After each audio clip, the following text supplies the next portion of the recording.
México o los Estados Unidos mexicanos están localizados en el sur de América del Norte. Su capital es la Ciudad de México, una de las ciudades más grandes de la Tierra. México es el sexto país más grande de las Américas y el 15º más grande del mundo.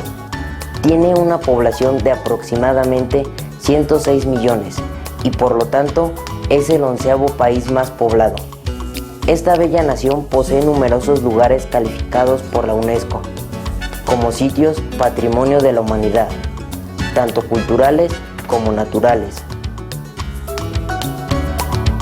Entre los sitios culturales, México presenta la antigua ciudad maya de Calakmul, el Tajín, una ciudad prehispánica y las pinturas rupestres de la Sierra de San Francisco, por nombrar algunos. Los listados de sitios naturales según la UNESCO incluyen las islas y áreas protegidas en el Golfo de California y el santuario de ballenas de El Vizcaíno. Durante casi 3.000 años, México fue el sitio de varias civilizaciones amerindias. Las culturas mesoamericanas, como la de los olmecas, los mayas y los aztecas. Hoy en día, México alberga una riqueza de culturas únicas. Cada región cuenta con una cultura y lenguajes característicos. En años recientes, México se ha tornado más proactivo en sus esfuerzos por proteger el medio ambiente, incluyendo la tema urgente del calentamiento global. En 2008, México fue alabado en el reporte de Banco Mundial Menos Carbono. América Latina enfrentada al desafío de cambio climático, por su Estrategia Nacional de Cambio Climático para reducir millones de toneladas de emisión de carbono. Para informar al público acerca de la gravedad del calentamiento global y sus soluciones, los funcionarios del gobierno del estado de Veracruz organizaron varias conferencias de cambio climático, en las cuales la maestra suprema Shinhai fue convocada como la invitada de honor especial. Durante estas conferencias, la maestra suprema Shinhai cortésmente compartió sus percepciones y el mensaje de la solución individual más efectiva e inmediata para mitigar el calentamiento global, la dieta vegana.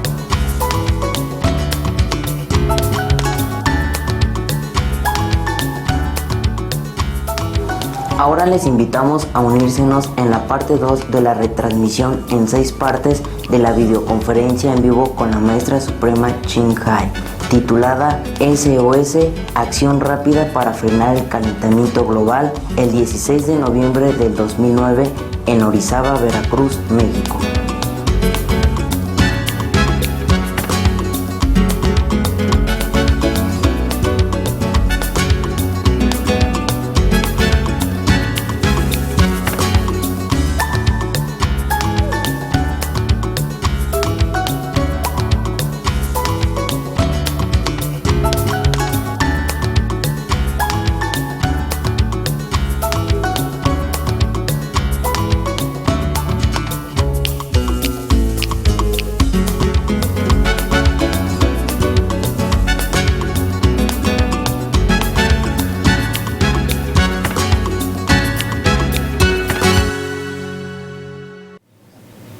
Good afternoon, esteemed leaders, distinguished guests, supportive viewers of Supreme Master Television, and friends.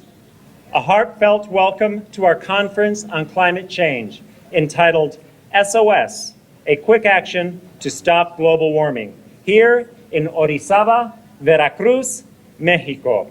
We feel very encouraged and truly appreciate your participation today. This conference is being broadcast in worldwide live on Supreme Master Television via 14 satellite platforms, IPTV, as well as internet on www.suprememastertv.com. In addition, it is being aired on live radio in Mexico on XETQ 850 AM Orizaba, Veracruz, XEOV 1240 AM Orizaba, XHPG FM Córdoba, XEDZ 580 AM Córdoba, Veracruz, and Radio Orizaba S.A. Orizaba means region of the high mountains, with the magnificent Citlapetl mountain, highest of Mexico, the health-sustaining mineral springs nearby. We are humbled and ever grateful to how much God has indeed loved and blessed beautiful Mexico. To begin, we have some good news to share with you about some major steps the Mexican government has been taking to protect this precious country. In the face of the most serious drought in 69 years, in October 2009, His Excellency Presidente Felipe Calderón inaugurated a nearly $20 million campaign entitled, "Water is like your family, protect it." All Mexican citizens are being encouraged to take special care to preserve this precious resource. In fact, President Calderón is very committed to taking action to curb global warming. His Excellency has pledged to decrease greenhouse gas emission by 50 tons per year until 2012. Also, in April of 2009, the U.S.-Mexico bilateral framework on clean energy and climate change was released. This document outlines the collaboration between Mexico and the USA in the areas of sustainable energy, protection of forests, low-carbon energy technology, and more. This shows that Mexico is seriously searching for solutions to safeguard our world and is willing to take the necessary action. The state of Veracruz, so rich in natural beauty and resources, is at the forefront for the efforts to protect the environment. A vivid sign of this commitment is the presence of a number of mayors from cities throughout the state. And we would like to extend a warm welcome to them today and introduce them to our local and global audience. First, our host city of Orizaba, Honorable Juan Manuel Diaz Francos.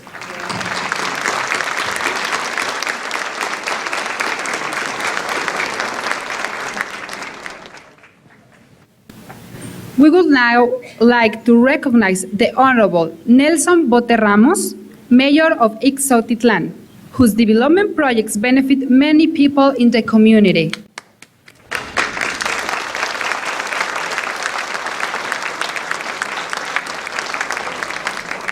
The Honorable Ángel Sánchez Rincón, Mayor of Fortín de las Flores, has been very active in providing the necessary help to regions affected by recent heavy rains.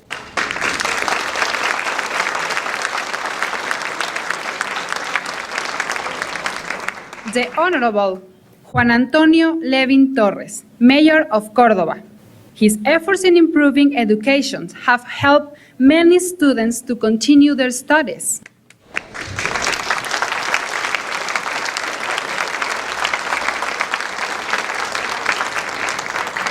The Honorable Luis Flores Trujillo, Mayor of Zongolica. Mayor Trujillo has undertaken the task to meet the needs of citizens who have just moved to the city.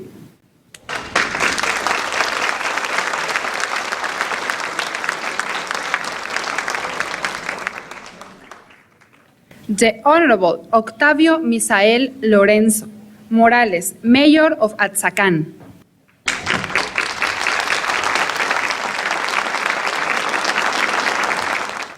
The Honorable Raúl Vera Aguilar, Mayor of Rio Blanco.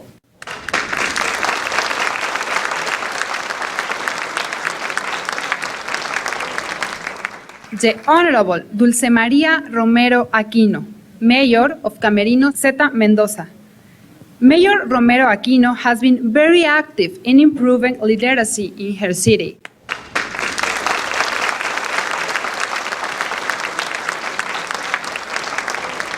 The Honorable Miguel Romero Retana, Mayor of Nogales.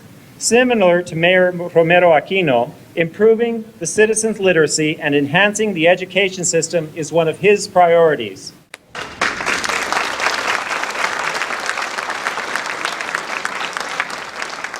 We are also very pleased to welcome the Honorable Fidel Curi Grajales, Federal Deputy of the 15th District.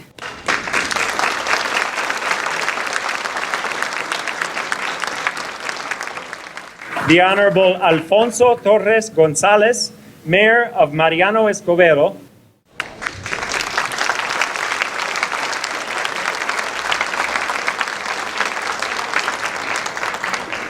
We are very honored to have the presence of distinguished guests such as Dr. Eva Campos Solano, Head of the Sanitary Jurisdiction of Orizaba.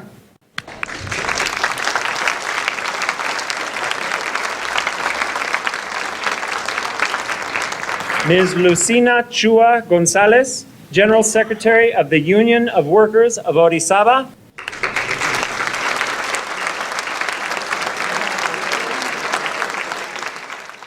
Dr. Emilio Fili de Bernardi, Director of the Association of Friends and Neighbors of the Environment.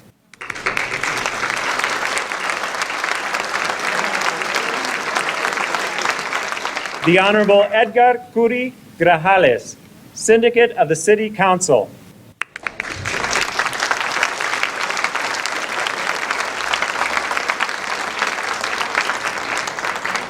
And Mr. Cuauhtémoc Alfaro Bustos, Technical Secretary of the Union of Workers of the Social Insurance.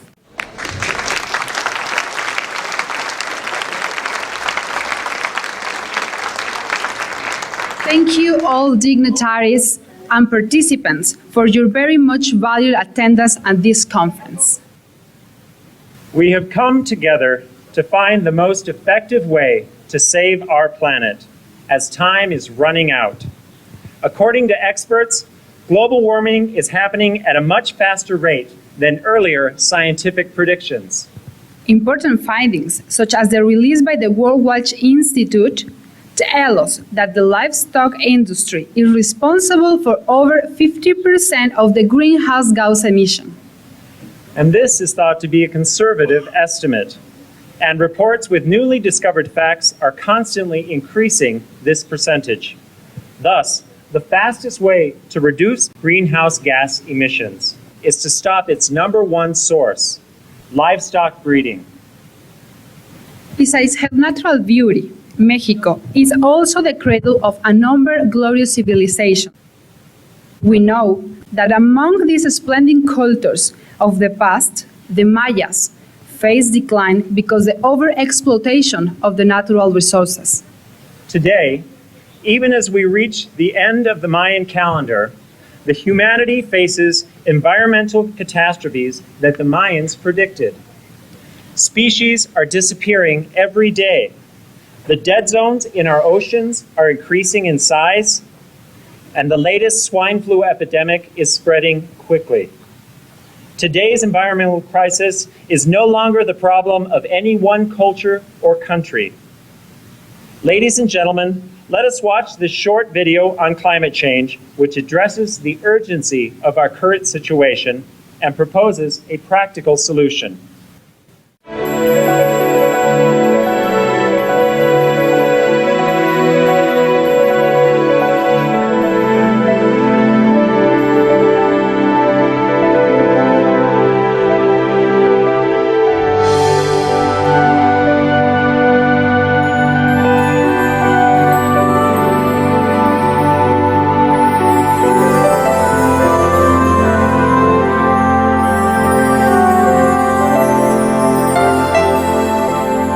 Fungi were the first organisms that came to land. 1.3 billion years ago, fungi marched on the land from the oceans. Plants followed several hundred million years later. They were the gateway species, and they led the way. And in the trail of mycelium that they created, and plant and animal communities then marched forward upon the mantle of mycelium.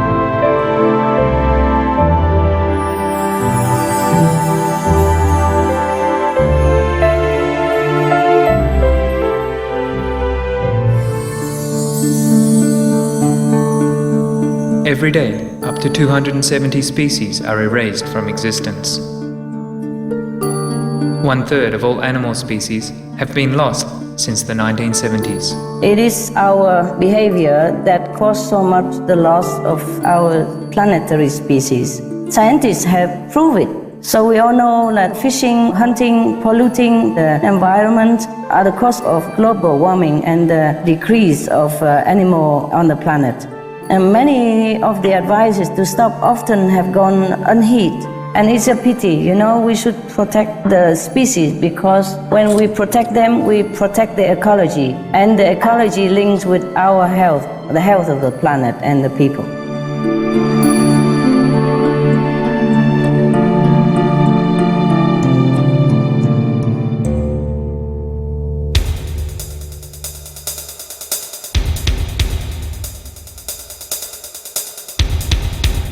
According to the World Health Organization, the 2009 swine flu pandemic is the fastest ever spreading pandemic in history, with millions today likely to be infected. Canadian agencies have seen a 99% correlation between the number of pig factory farms and the total number of human swine flu cases per province. When we cram tens of thousands of animals into these cramped, filthy football field-sized sheds to lie snout to snout atop their own waste, it's just a breeding ground for disease.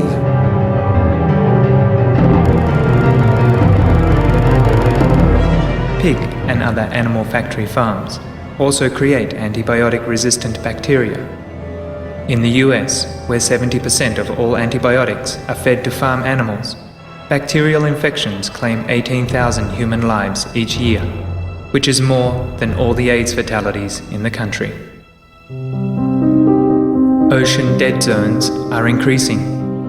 Satellite data from a recent study published in the journal Geophysical Research Letters showed that barren zones in the world's oceans increased in 1 decade by around 5 million square kilometers, an area equivalent to about half the size of the United States. These so-called ocean deserts appear very dark as they lack green chlorophyll from plankton, as with their land counterparts. The deserts are also hotter than surrounding areas. Animal agriculture is largely responsible for these regions that support no life, as fertilizers and manure make their way to the oceans, ultimately robbing it of oxygen and killing marine animals and plants in increasingly larger areas.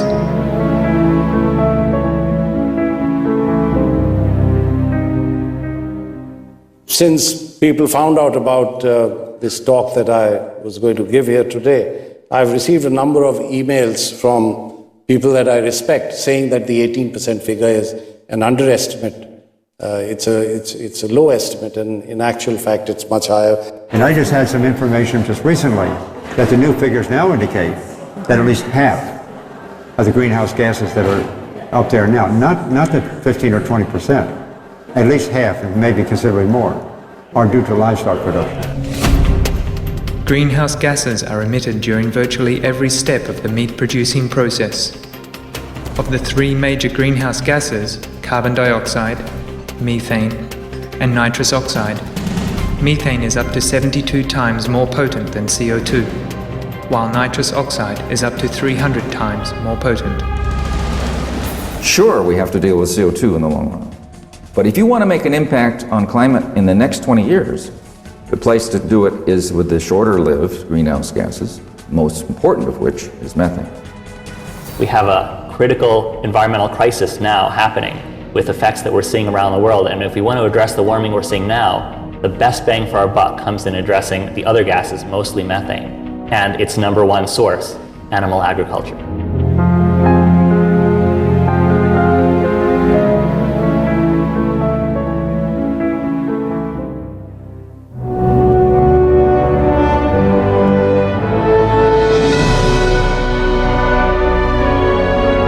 Migrating birds have to fly farther and farther to find a place to nest, and the polar bear swims longer and longer now because there is no more ice, till sometimes they drown of exhaustion. Or why the neighboring country has so many floods in recent years, so many disasters, etc., etc. Tell them how climate change is affecting real life, real animals, real people, and their own lives as well. But it's also important to show the young people that there is still hope.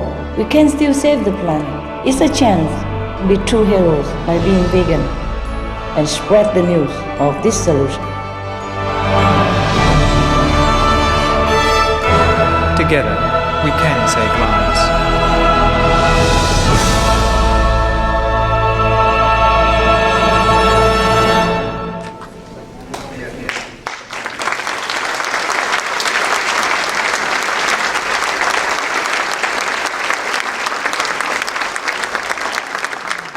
As we have seen from this video, a shift to a vegan diet is the solution that makes the most sense to halt global warming. By promptly switching to a plant-based lifestyle, we will greatly reduce greenhouse gas emissions, especially methane, and restore the much-needed balance to the Earth. We are so blessed that there is still time left to save our planet, and the solution, as presented by Supreme Master Ching Hai and many respected scientists, is so clear and logical. Now, we would like to introduce our first guest speaker, the Honorable Mayor Juan Manuel Díaz Francos of the city of Orizaba, who has prepared in advance a video speech for us that highlights the importance given to the ecology in this progressive city.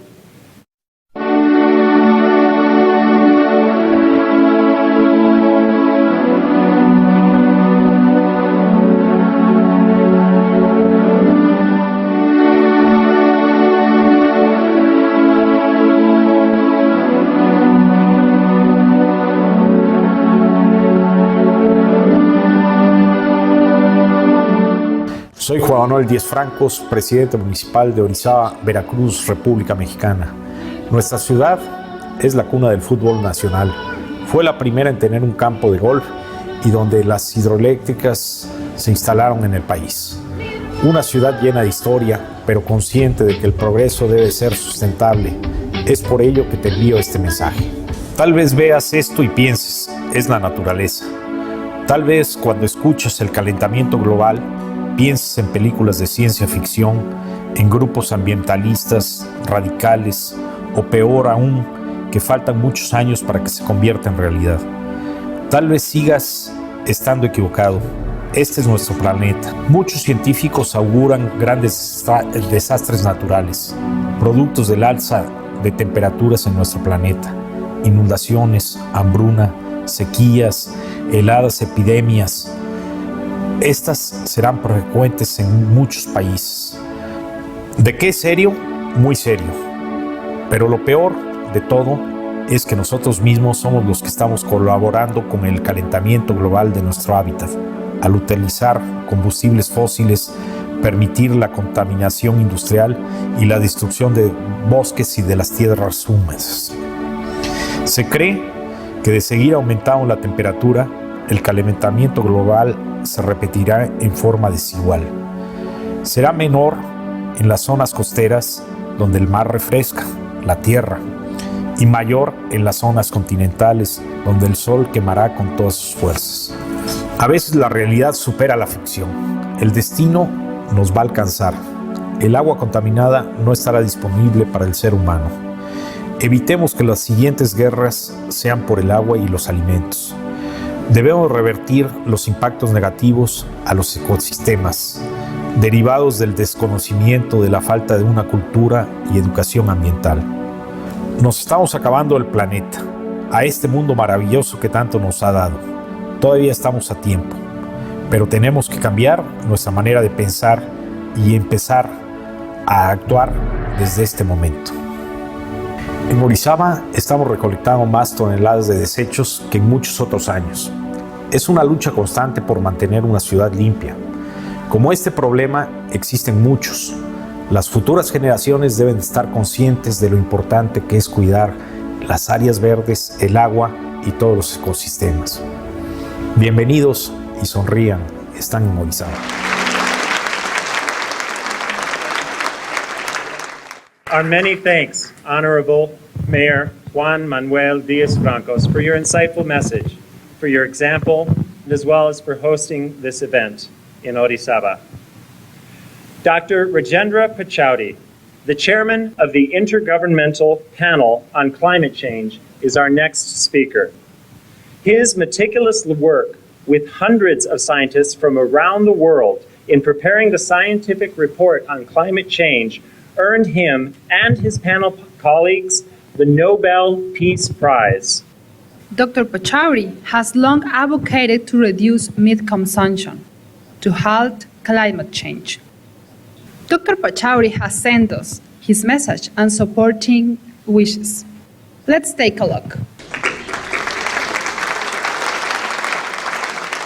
Let me start by first saluting you and greeting you on this occasion. I'm delighted that this major conference is being held in Mexico. Mexico is a remarkable country. You not only have rich tradition and culture, but you also have human values that really can show the way for the rest of humanity. I would like to highlight the serious problem of climate change, because this is not merely an increase in temperatures, as the erroneous use of the term global warming seems to suggest. What climate change represents is a complete disruption of the climate system, as a result of which we are seeing much higher frequency, intensity, and duration of floods, droughts, heat waves, and extreme precipitation events. And what is terribly tragic is the fact that the worst impacts of climate change will be felt by some of the poorest communities on Earth. And we also have to be concerned about intergenerational equity. Some of us who have led a rich and full life are obviously leaving a planet that is going to make it very difficult for future generations and those that are yet to come even beyond the next generation to meet their own needs. I would like to remind you that the definition of sustainable development, as brought out by the Brundtland Commission report, is very simple, but it goes to the heart of the values that we should be exercising to meet the threat of climate change.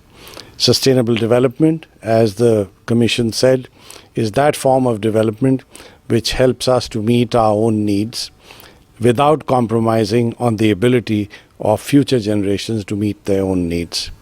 Now, if we are going to create conditions by which the climate of this planet is going to get much worse, much more unpredictable, much more erratic, then obviously we are going to make it very difficult for future generations to lead sustainable lives and to be able to promote sustainable livelihoods.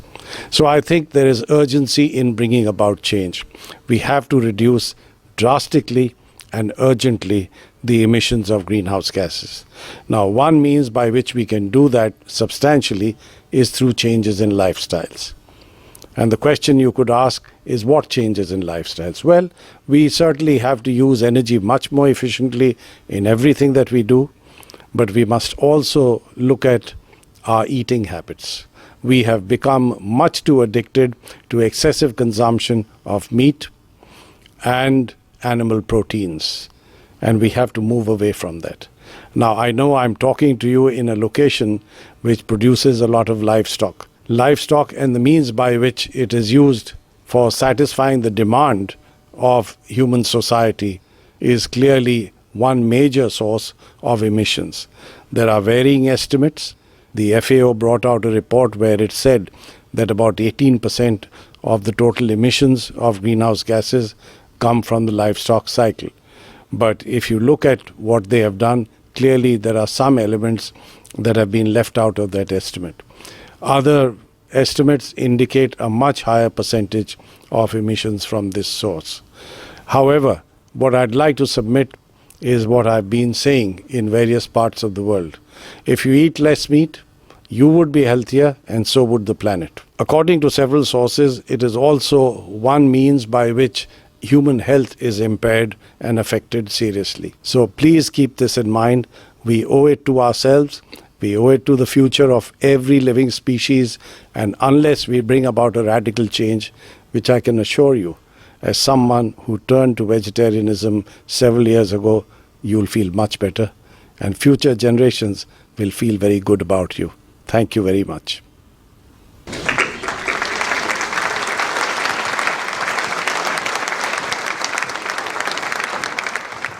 Thank you so much, Dr. Pachauri, for being a true leader through your shining example and wise advice. Your suggestions are much valued. We now have a message from Mrs. Eva Kiestorp, a dedicated political activist and prominent figure of the European environmental movement for almost 4 decades. Over the years, she has initiated many local and global campaigns and has been the co-founder, co-organizer of civic and political organizations such as the German Green Party, Women for Peace, the European Nuclear Disarmament, the Global Commission to Fund the UN, the Ecological Marshall Plan, and the Climate Action Network. Mrs. Kiestorp is a successful author and co-author of more than 15 publications. Let's watch her message now.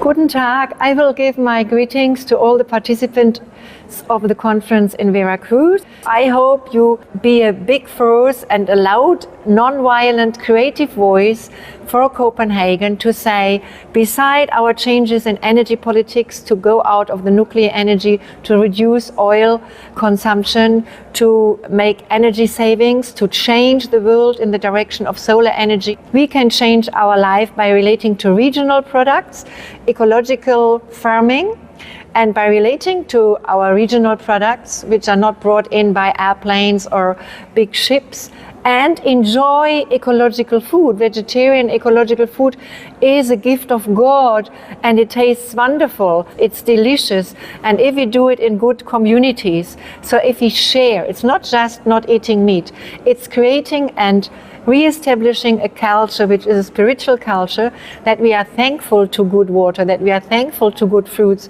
that we are thankful to good vegetables, and that we share it together with prayers, with music, and getting quiet within ourselves, and then the good fruits and the good vegetable can heal our souls and give us strength for life. We have to think about how we enter the global media, that there is not bad advertisement, especially for little children, so that they do not get addicted to meat, that we have to teach the schools, the teachers, and the parents, and maybe make counseling for schools, that children and teachers learn how to cook good vegetarian food so that they can see to give up meat or to consume less meat can be enjoyable and good life.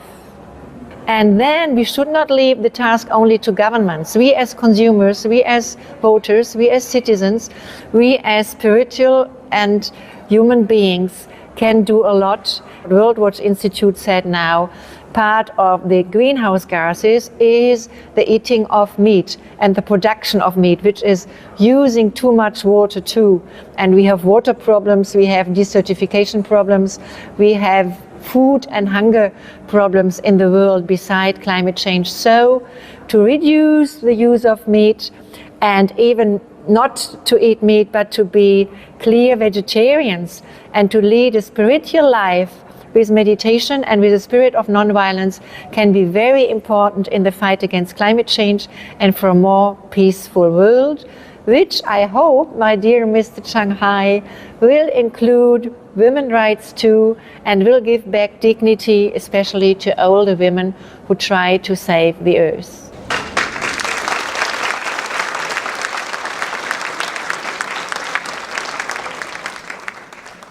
Our many thanks, Ms. Eva Kiestorp, for your kind greetings and valuable remarks.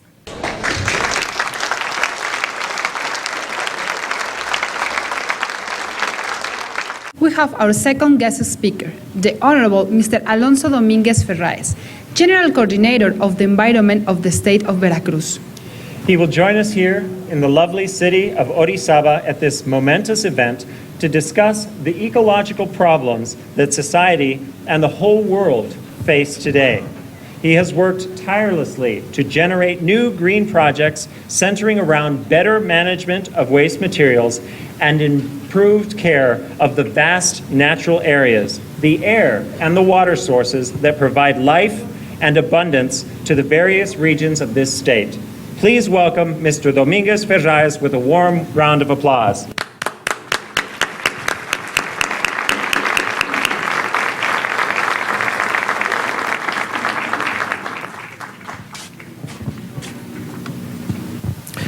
Buenas tardes y bienvenidos sean todos ustedes.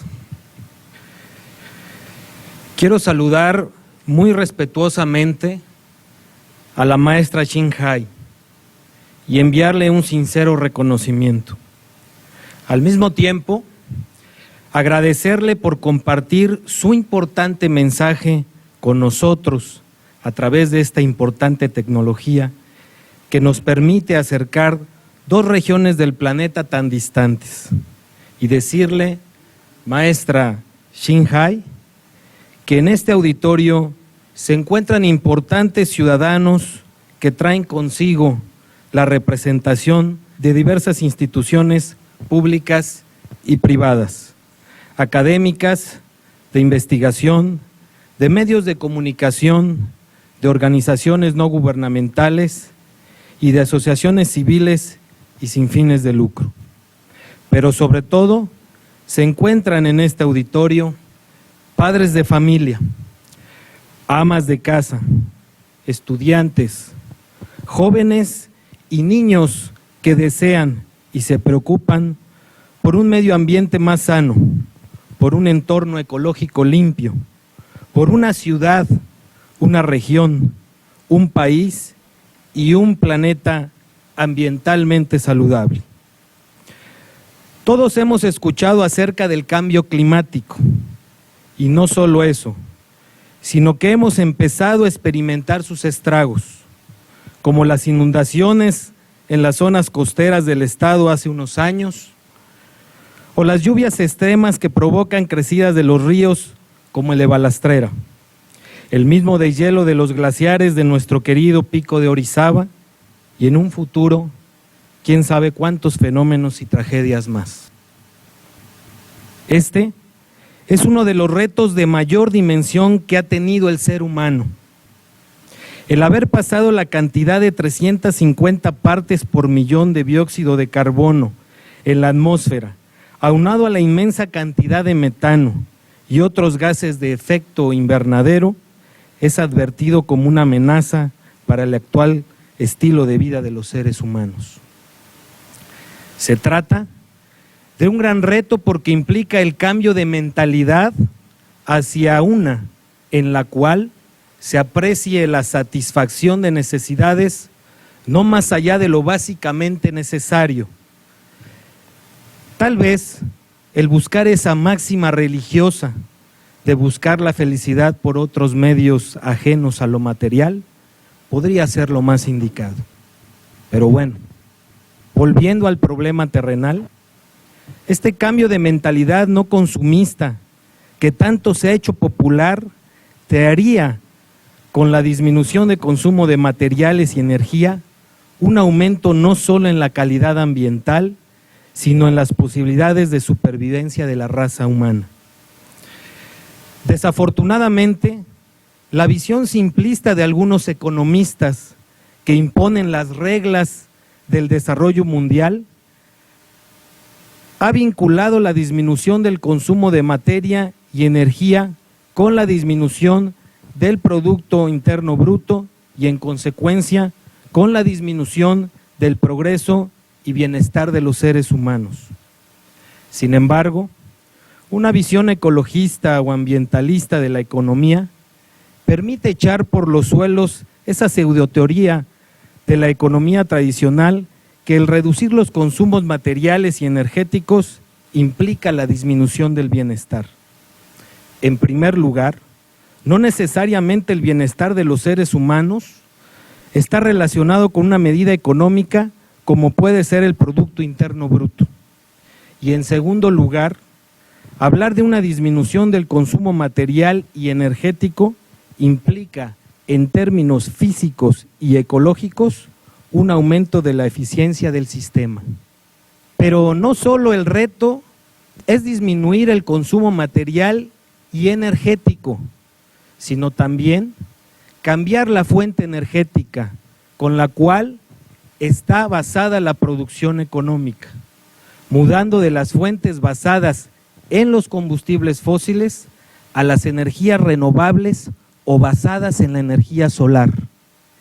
Este reto implica un cambio tecnológico equiparable al descubrimiento del fuego en la historia de la humanidad. Mucha gente ha encontrado objeciones a este cambio tecnológico, tanto de índole técnico como económico. Y es esta misma gente y todos nosotros quienes debemos erigirnos en líderes ambientalmente responsables del hoy para el bienestar de los habitantes de mañana. Esos son los retos que nos apremian para combatir el cambio climático. Como podemos ver, algunos son estratégicos y solo desde trincheras relevantes pueden impulsarse. Sin embargo, algunos otros deben acometerse desde las trincheras personales y locales, como es ese cambio de mentalidad consumista y derrochadora de energía, alimentos y materiales. Invito a todos ustedes a que empecemos a actuar, cambiemos hábitos de consumo, de alimentación, de compras, de estilo de vida, por uno que nos lleve a ganar nuestra batalla contra el cambio climático. Finalmente, quiero destacar que esta ciudad, Orizaba, es una tierra bendecida con sus características que la hacen única, como sus dos bosques, el de niebla y el de alta montaña, rodeado de hermosos cerros verdes, con sus grandes cantidades de agua, con su clima envidiable, pero sobre todo con su gente como la que hoy se encuentra aquí. Gente comprometida con su bienestar, que desde cada uno de sus espacios puede y se esfuerza por mandar el mensaje de respeto a nuestro entorno.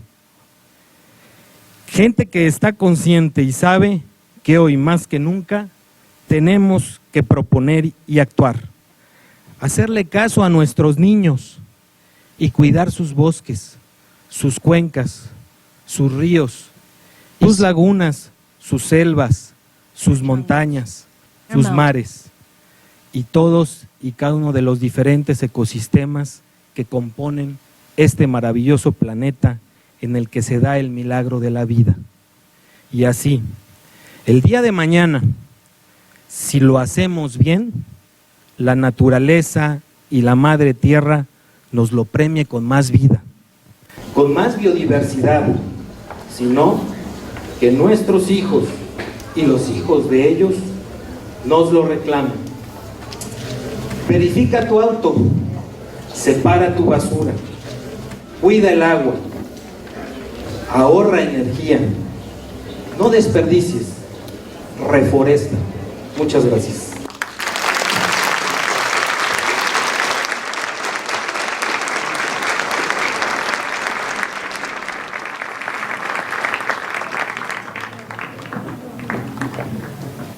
Our sincere thanks, the Honorable Mr. Alonso Dominguez Ferraez. We appreciate your deep concern with the urgent issue of the global warming situation. Our next video message is from the Honorable Andrew Bartlett, one of the most sincere politicians in Australia. A former senator, Mr. Bartlett recently announced his return to the Australian political scene as the Green candidate for the federal seat of Brisbane, a move applauded by many citizens. Mr. Bartlett is a vegan and an animal rights activist. Let's watch his message now.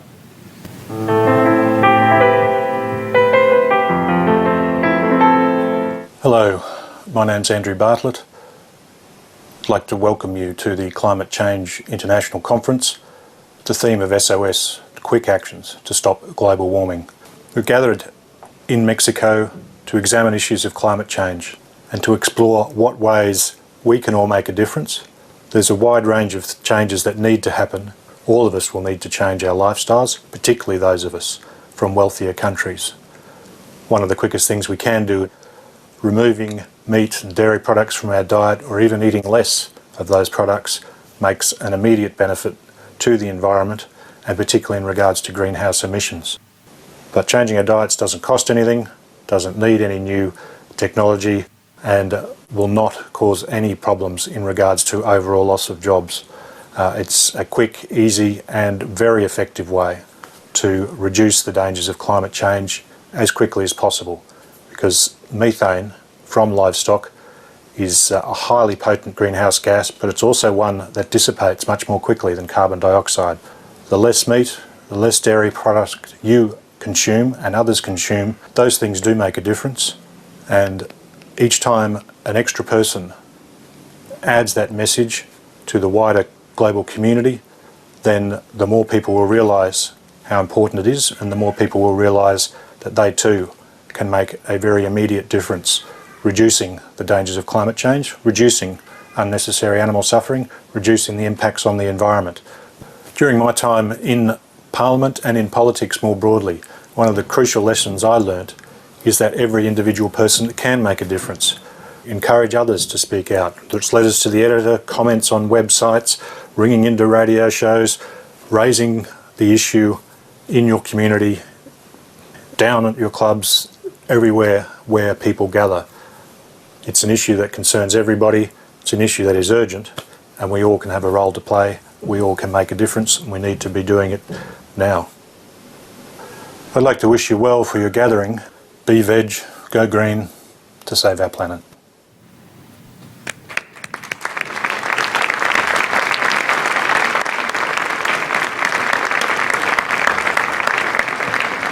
Our many thanks, Mr. Andrew Bartlett, for your words of hope and encouragement. And we especially appreciate that remind us that we can all make a change through our daily actions. Our second speaker is Mr. Edgar Espinosa Cisneros, an environmental geographer. He also specializes in bioethics, particularly in the moral aspects of the relationship between humanity and the animals.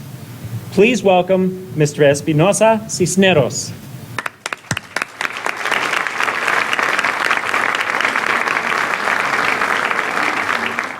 Buenas tardes, gracias por estar aquí.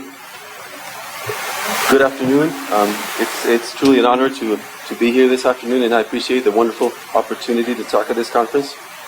Ever since I began to reflect on the great injustice and cruelty that humans treat animals, some of the first questions I asked myself were, what would be necessary to change current human attitudes and perceptions towards non-human animals, but for a better world for both?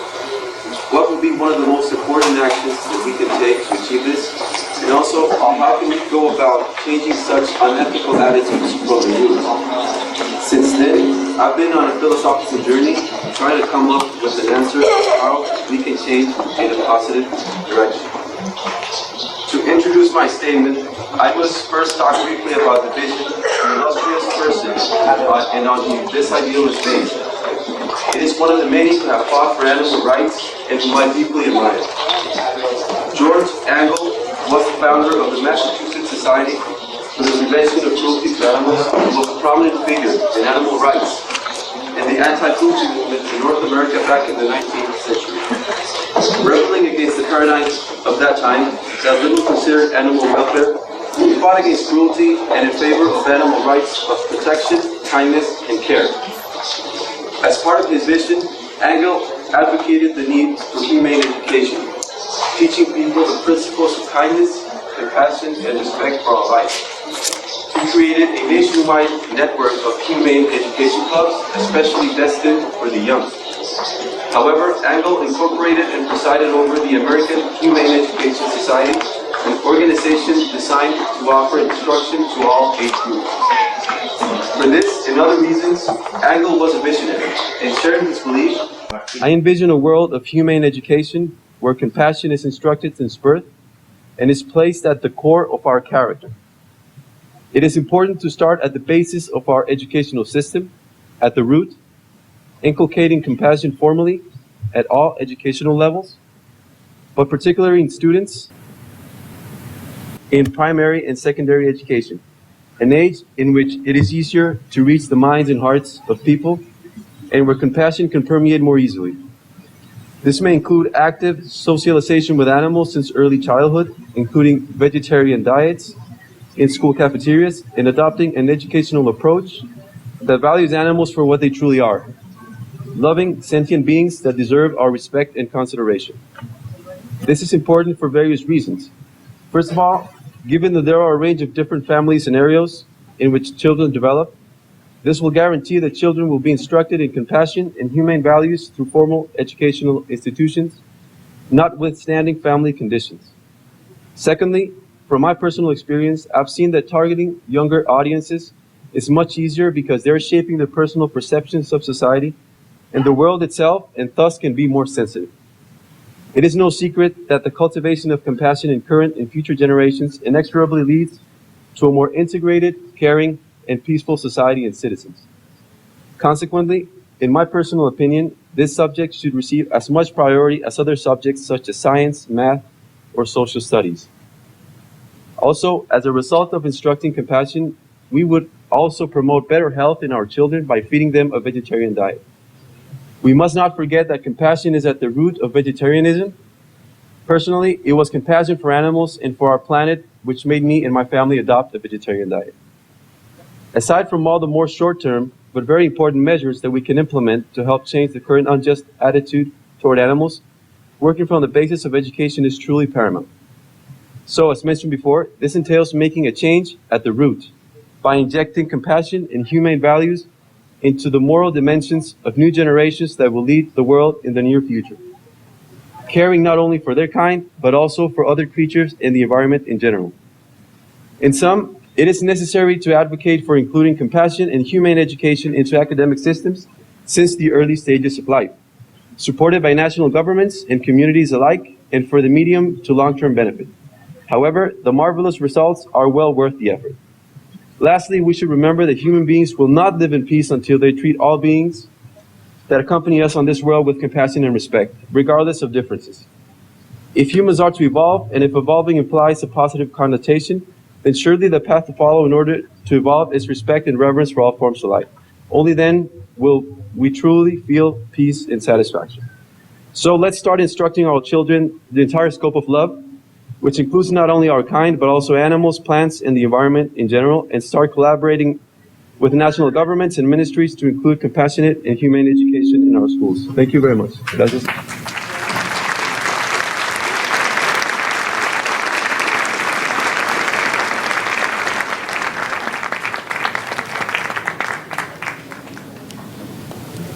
Thank you, Mr. Espinosa Cisneros, for your very relevant observations. Our next video message is for a famed Peruvian musician, animal activist, and artist, Mr. Pedro Alemant. Mr. Alemant has found the ideal way to combine his love for the animals, music, and art through his project Futuro Vega Pop to help raise awareness about the plight of animals in factory farms and other abusive situations. Let's watch his message now.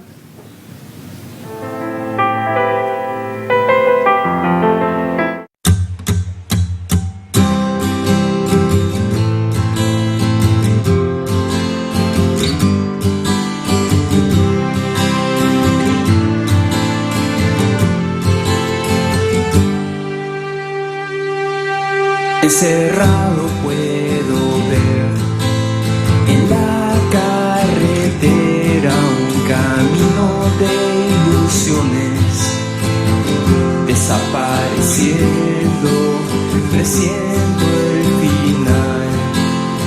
No lo comprendo, me da miedo pensar lo que viene luego.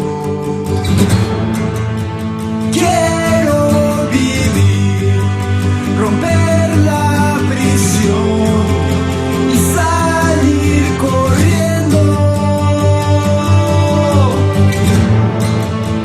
Debí partir lejos de mí, hacia el infierno.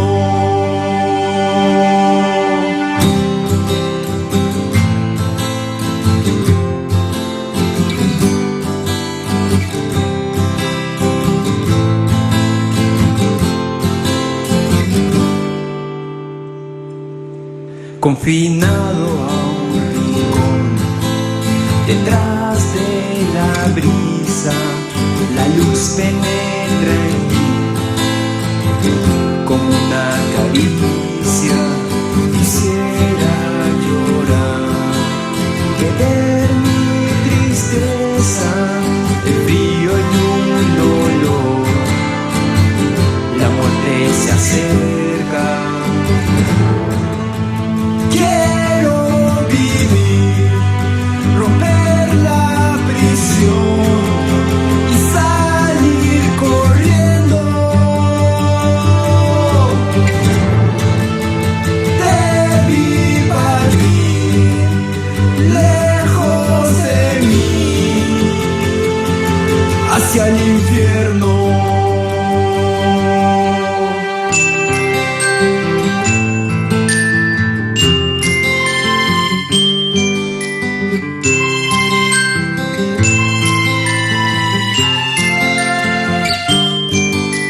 Hola, mi nombre es Pedro Alemán, soy de Futuro Eva Pop. Es un proyecto de arte que promueve el respeto a los animales a través de la música. Los animales en la sociedad son considerados esclavos. Los utilizamos para comerlos, para vestirnos con la piel de ellos, como entretenimiento, para experimentar con ellos. Y no nos damos cuenta que son individuos que tienen la capacidad de sentir. Tienen una capacidad de sentir como tú y como yo. Por tanto, merecen respeto y justicia. Nosotros podemos detener esto siendo vegano, llevando un estilo de vida 100% vegetariano, ¿no? Quiero agradecer a SOS Conferencia Cambio Climático por la invitación y porque también existe un gran problema en este planeta, que es la amenaza que está pasando ahora por el cambio climático. La industria de la carne es la que ocasiona que este problema se vaya agravando, ¿no? Por tanto, está en manos de cada uno de nosotros poder detener esto. Si de verdad te importan los demás animales, hazte vegano. Gracias.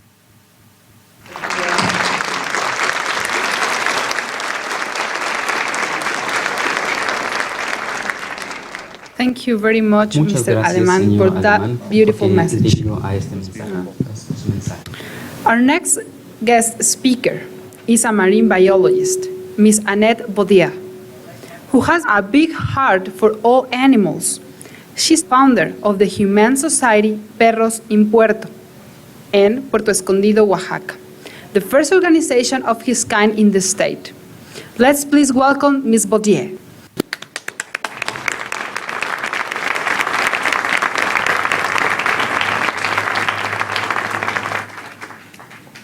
Good evening. I'm very honored to be here tonight with you and to be able to share some of my experiences I had since I started helping the street dogs. Okay, the street dogs in Mexico. A friend of mine asked me once, Annette, why dogs, why Mexico? And the more I thought about his question, the more I realized it wasn't actually a conscious decision of mine. It was more like a matter of circumstances that led me to undertake this project to help dogs. I actually was on the way to South America, and I came to Mexico in late 2005 after I left India, where I had been working as a teacher, trying to implement new teaching strategies on environmental education to secondary schools. I really enjoyed that work. However, after my dog Jaya was poisoned, I left India very heartbroken because I just thought it was time to move on and I just needed to start a new project somewhere else. Within months of arriving in Mexico, I was adopted by a street dog. And she was a little puppy I found on the street. And although I wasn't ready to have that dog at the time because I knew I had to travel a long way to get to Ecuador still, I couldn't give her away, and after I looked after her for 2 months already. So I decided to keep her, and I traveled with her down to Puerto Escondido. While living there, I found a place that really suited me well and where I could do a lot of good work. And I founded the Association Perros en Puerto with the idea in mind to help the street dogs and to better the community and make the lives for the animals more pleasant there. Since the formation of the Humane Society in August last year, we have rescued and helped many animals, not just dogs, but also cats. And our main purposes are really the aspect of rescuing animals and looking after them, trying to control the overpopulation of animals, especially dogs, through sterilization campaigns, and trying to educate the community with regard to animal care. I'm sure you all know the saying that dogs are men's best friends. To me personally, however, this relationship has become a lot more meaningful. It has become a relationship of unconditional love, loyalty, and caring between two species that are able to understand each other and respect each other. Tonight I would like to share a story with you, a story about a young puppy, which really touched my life in a very special way, and her name was Pancha. I met her while I was driving home one Sunday in October last year, and I saw this tiny little skinny puppy dragging her sad body along the street, and I immediately stopped and got out and picked her up and As I picked her up, I realized she had 2 injured legs and she couldn't walk anymore, so I took her to the vet the next day, and he diagnosed her with a fractured spine and trapped nerves, and basically said she was able to regain her ability to walk again, but it would be a long way to recovery. However, 6 months later, she managed to actually start walking again, and after intense medication, a long time of confinement, and a therapy that was most importantly love and affection. Pancha was what I would call a very determined and happy spirit, even throughout the difficult months of her recovery. She had trained me well to respond to all kinds of barking, like when she wanted to have food, when she wanted to be carried back from the garden into the house while she still couldn't walk. Once she was able to walk, she would come out with us every morning on our daily beach walk, and she was always the first one out the door, squealing like a little pig, being so happy, and just being happy that she could walk again. She became my right-hand help after I opened a shelter for orphaned and abandoned street puppies. She was eager to adopt them all. She developed a maternal instinct that was incredible. And she was just the best puppy sitter I've ever had, really. Sadly, Pancha died. She died in a tragic accident in August this year, and we still all miss her. Her loving and happy spirit, especially the puppies, miss her because they all lost their mama. Although Pancha is no longer with us in body, in the short time we were privileged to have her in our lives, she taught us much about love and compassion, attributes that not only we humans share, but also animals can share among each other. They have the same feelings as we are. They can hurt.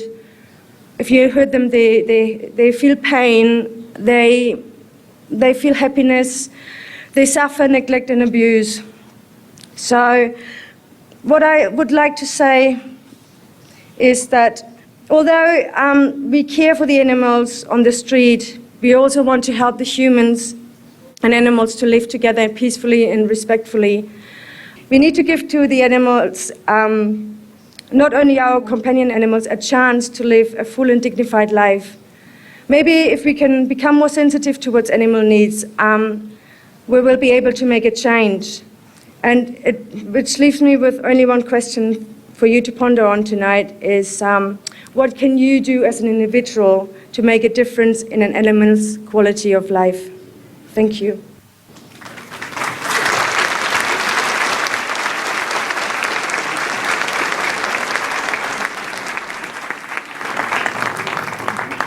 Thank you so much, Ms. Beaulier. We know that the animals make so much difference in our life, and they love us unconditionally. And thank you for reminding us that we have to love them too.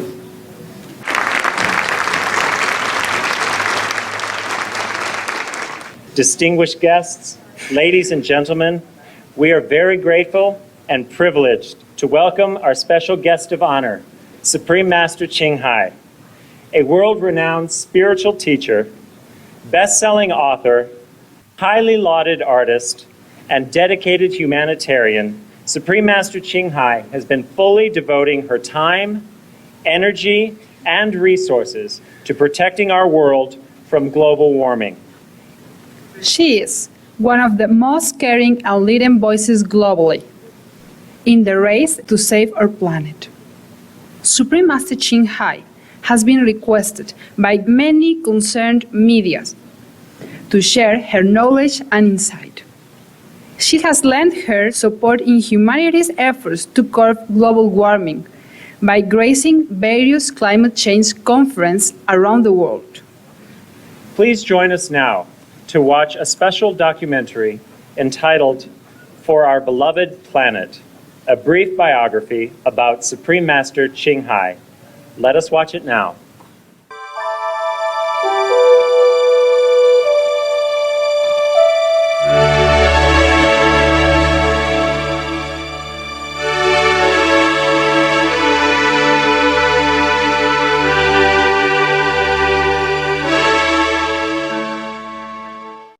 Supreme Master Ching Hai is a world-renowned spiritual teacher, artist, and humanitarian whose loving assistance extends across cultures.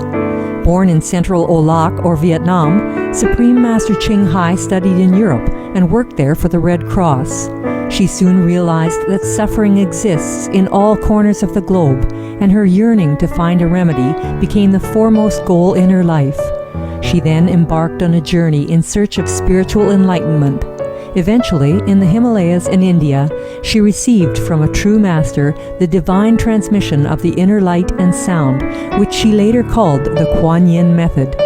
After a period of diligent practice, she attained the Great Enlightenment.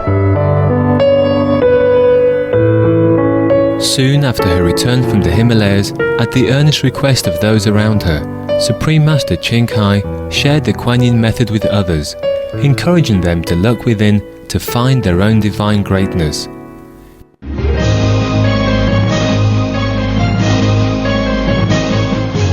Before long, invitations arrived from the Americas, Europe, Asia, Australia and Africa for Supreme Master Ching Hai to give lectures.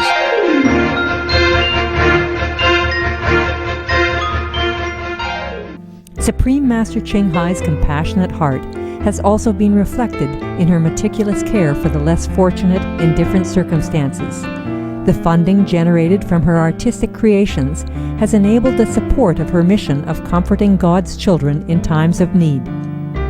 More recently, Supreme Master Ching Hai has authored books that have become #1 international bestsellers, namely The Birds in My Life, The Dogs in My Life, and The Noble Wilds.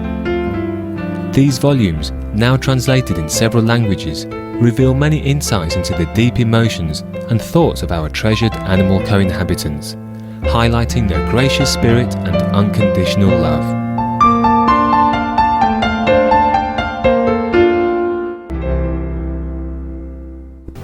Wishing to acknowledge others for their actions and influence toward developments of goodness in the world, Supreme Master Ching Hai founded the Shining World Leadership Award in March 2006.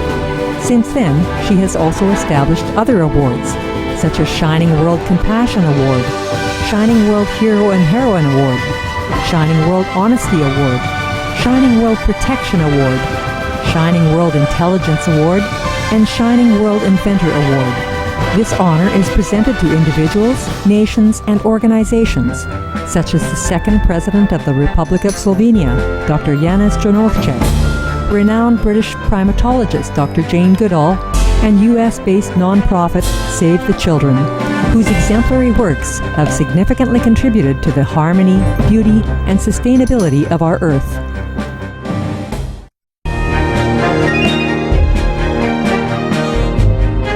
Supreme Master Ching Hai has given much to our world, both spiritually and materially. Although she does not seek acknowledgement, in recognition of her selfless contribution, government representatives and private organizations worldwide have presented Supreme Master Ching Hai with prestigious awards on numerous occasions. Among these were the Goosey Peace Prize 2006, First Place Silver for the 27th Annual Telly Awards 2006, Los Angeles Music Week Certificate of Commendation 2002, the World Spiritual Leadership Award 1994, and the World Citizen Humanitarian Award 1994. In addition, February 22nd and October 25th have been proclaimed by government officials in the United States as the Supreme Master Ching Hai Day. Her dedicated aid to the world continues till this day, with millions of grateful hearts among leaders and their co-citizens alike.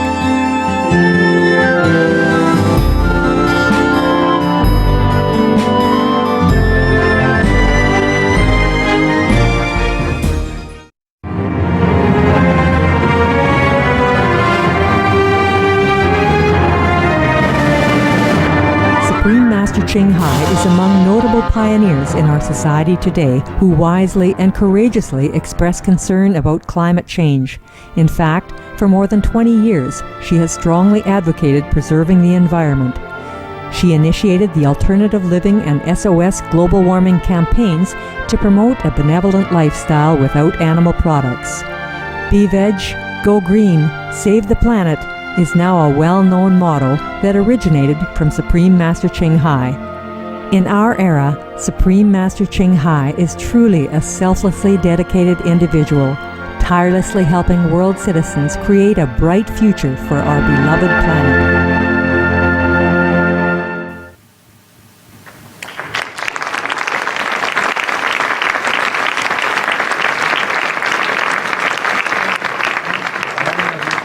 just recently, on October 29, 2009, Supreme Master Qinghai was the honored guest speaker at the Association of Mexican Magistrates Pro-Environmental Justice in Mexico City. Her video message clearly discussed the causes of global warming, how it is impacting Mexico in particular, and the one effective solution, the organic vegan diet. Today is the fourth time the Mexican government has invited Supreme Master Qinghai to address the urgent issue of global warming via video conference. Esteemed guests, ladies and gentlemen, let's give a warm round of applause for the most generous Supreme Master Qinghai.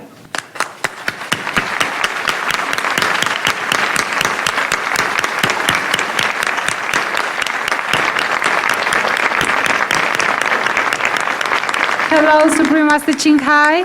Hello. Welcome to Mexico. Thank you so much for inviting me. Thank you.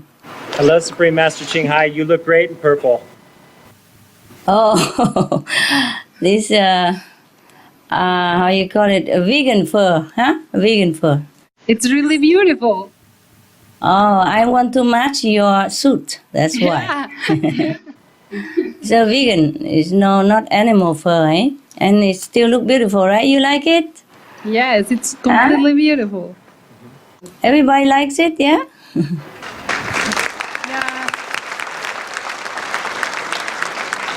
Thank you. It's perfect for the weather here.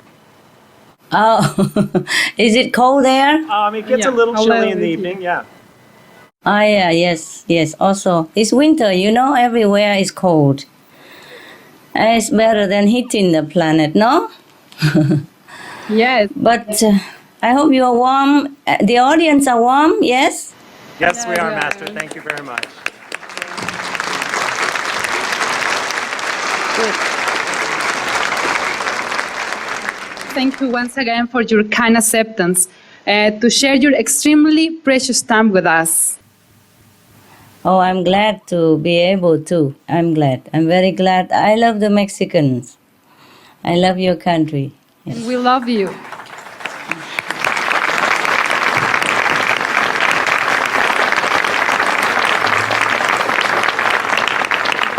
Supreme Master Qinghai, earlier in the program, our distinguished speakers have presented their expertise and their perspectives on the current global crisis. Yes. And our experts, they've talked about many sectors of their expertise, such as those of society, political, educational, environmental, and social, and their knowledge has been very instructive and very important to us. Yes. So, Master, would be so grateful if you could now share with us your thoughts and views about the global warming situation. Yes, I'd be very honored to contribute some of my humble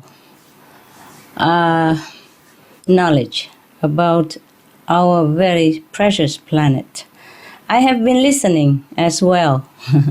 I've been listening to you two, MCs, and all the VIPs, and all the expertise, videotapes, and their concern about the planet, and their knowledge, and their advice to us what to do. I'm also very grateful, like you are, for their very generous advice and sharing their time with us. I will also do my part, and I hope together we can find a common ground again to save our precious home, eh?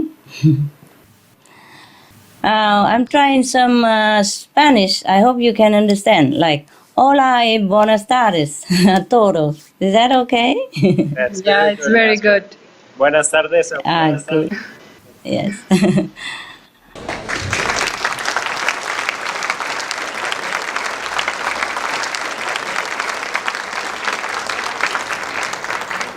I can see our very distinguished guests and the government officials of Mexico. I'm very, very honored to be able to be with you. Very precious people. Every time I was in Mexico, I never forget the emotion of the people there. They treated me like they know me for hundreds of years, like I have been their family members. I have never forgotten, and I almost could not leave Mexico. I almost wanted to stay there forever. What a beautiful people. What a beautiful race of people. And I really wish that we can continue to keep this race of people and their very gracious tradition exactly on where they are. And that we can push away the dark cloud of climate change that is threatening all of us. Respected state persons, gracious speakers, and audience members, I'm truly glad to see you. And I want to convey my thankfulness for all the hospitality that you have reserved for me personally whenever I was in Mexico. It is a great honor for me to be invited once again to participate in this important event in the blessed state of Veracruz, Mexico.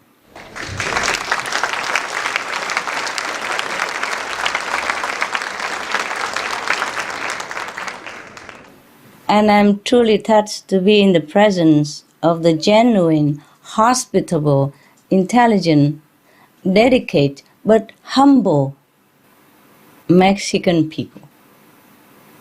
So humble, but so great. Through our previous meeting together, I have come to know that the Mexican government and people are most sincere and concerned about our planet and only want the best for their country and the present and future generations. But of course, whatever affects Mexico will affect also the world, right? Yes. So I'm glad that the government of Mexico is taking serious steps and making projects to try to halt global warming. That will help the whole planet.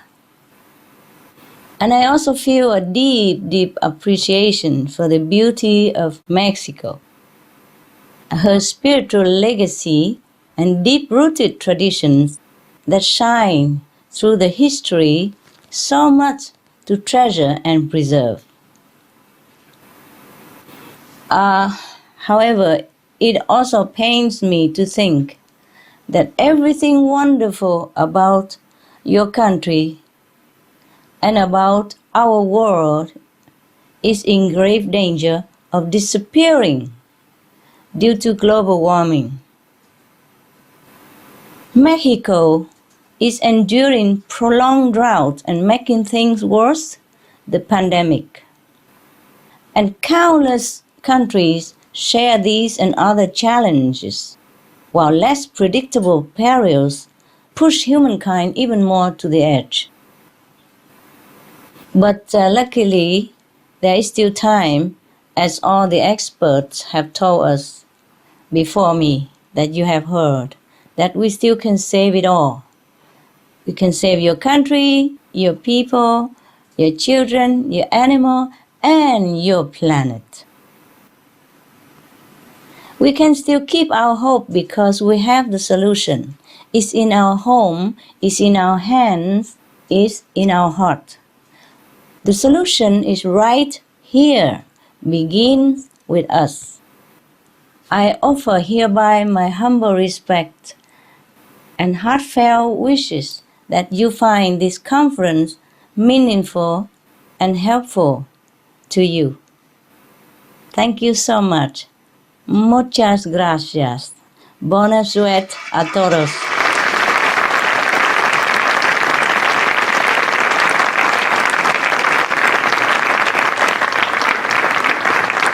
Thank you so much, Supreme Master Ching Hai, for your respect and love for all people, and particularly for the Mexican people. And thank you for sharing your compassionate understanding. Surely you can lead us into a new era of sustainability and love between all things, between all people, between all planets and animals. Supreme Master Ching Hai, some of our speakers and guests has prepared some questions and would very much like to take this opportunity to receive your wise and loving insight. I will share with you what I can and what I know. Please go ahead. Thank you very much.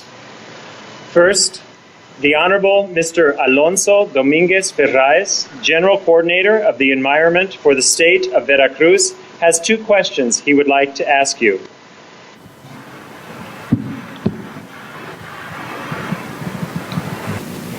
Hello, Master Shinhai. It's a pleasure for me to meet us again by this technology. Pregunta 1.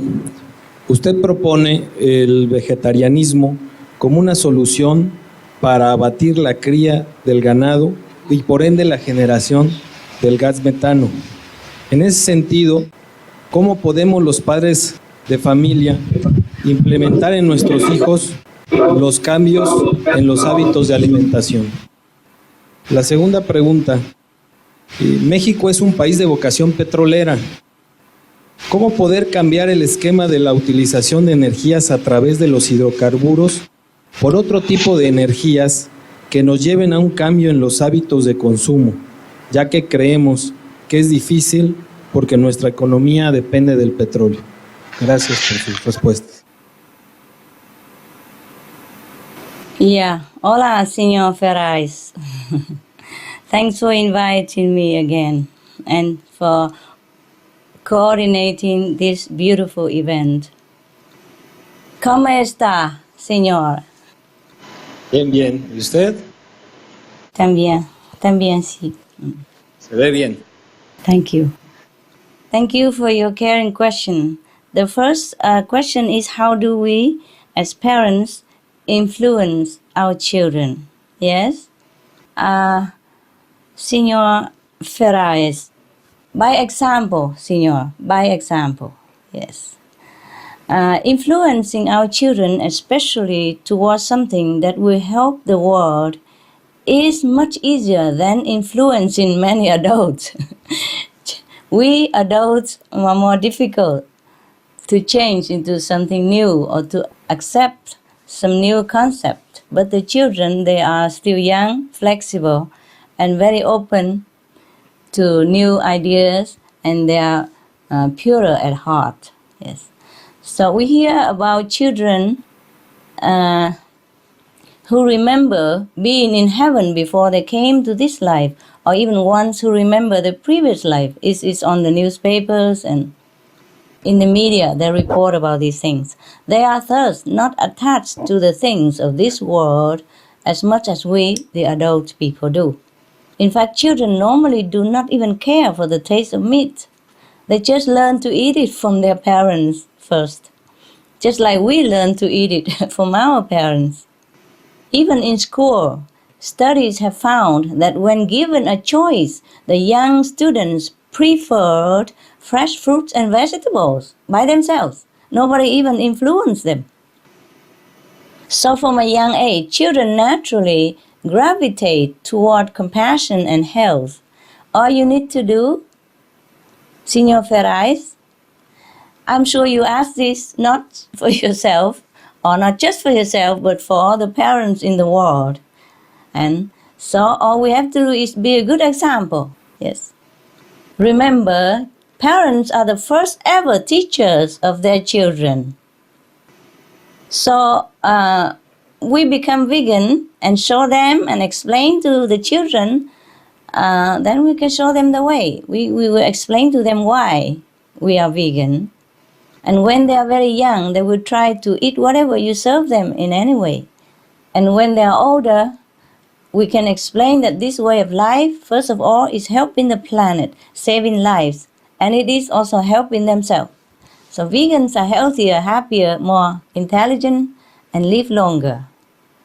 Another thing we can do for our children and any of their friends who want to join in is to go visit, like a farm sanctuary. This is a place where the animals live safely and well taken care of without fear of being killed. There the children can come close to the animals and even touch them and communicate with them. We have heard children say once they make friends with the cow or the sensitive pig that they cannot eat them anymore. As parents, we should do everything possible to help our children make the connection between these loving, beautiful, noble, living beings and the piece of dead, rotten flesh that people eat. We should also explain about the suffering of the animals, which is so immense that we cannot even imagine. It's too much for us to watch if we know about it.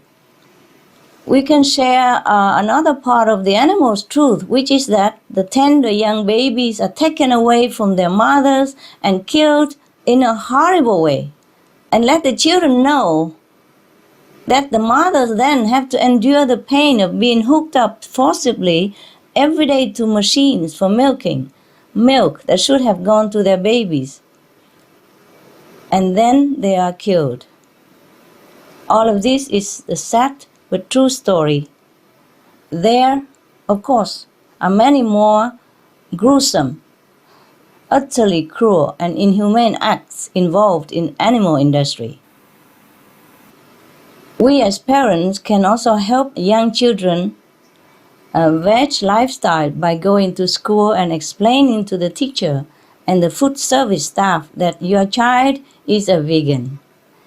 You can even offer to help with cooking classes so that they more fully understand. There are many studies now that show the benefit of a healthy school lunch and snacks program. Children are even known to concentrate better when they are eating more fresh fruits and vegetables. The American First Lady now always introduces fresh fruits and vegetables to the children of America. And if we help the school to understand these benefits, they may also adopt them more widely themselves. I know it feels like hard work, but we just have to do somehow if we want to save our home.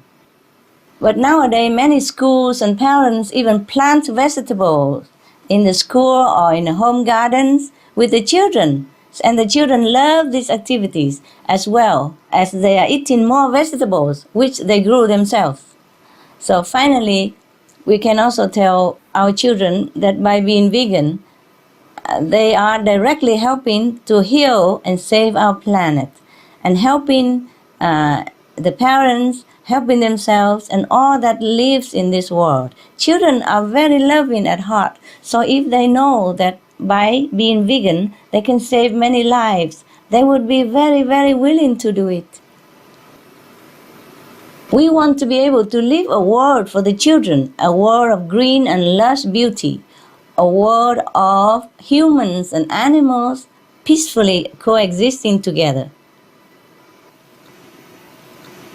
They would love to help to make this happen. Thank you, Senor Ferraz. Thank you for being so good. Thank you.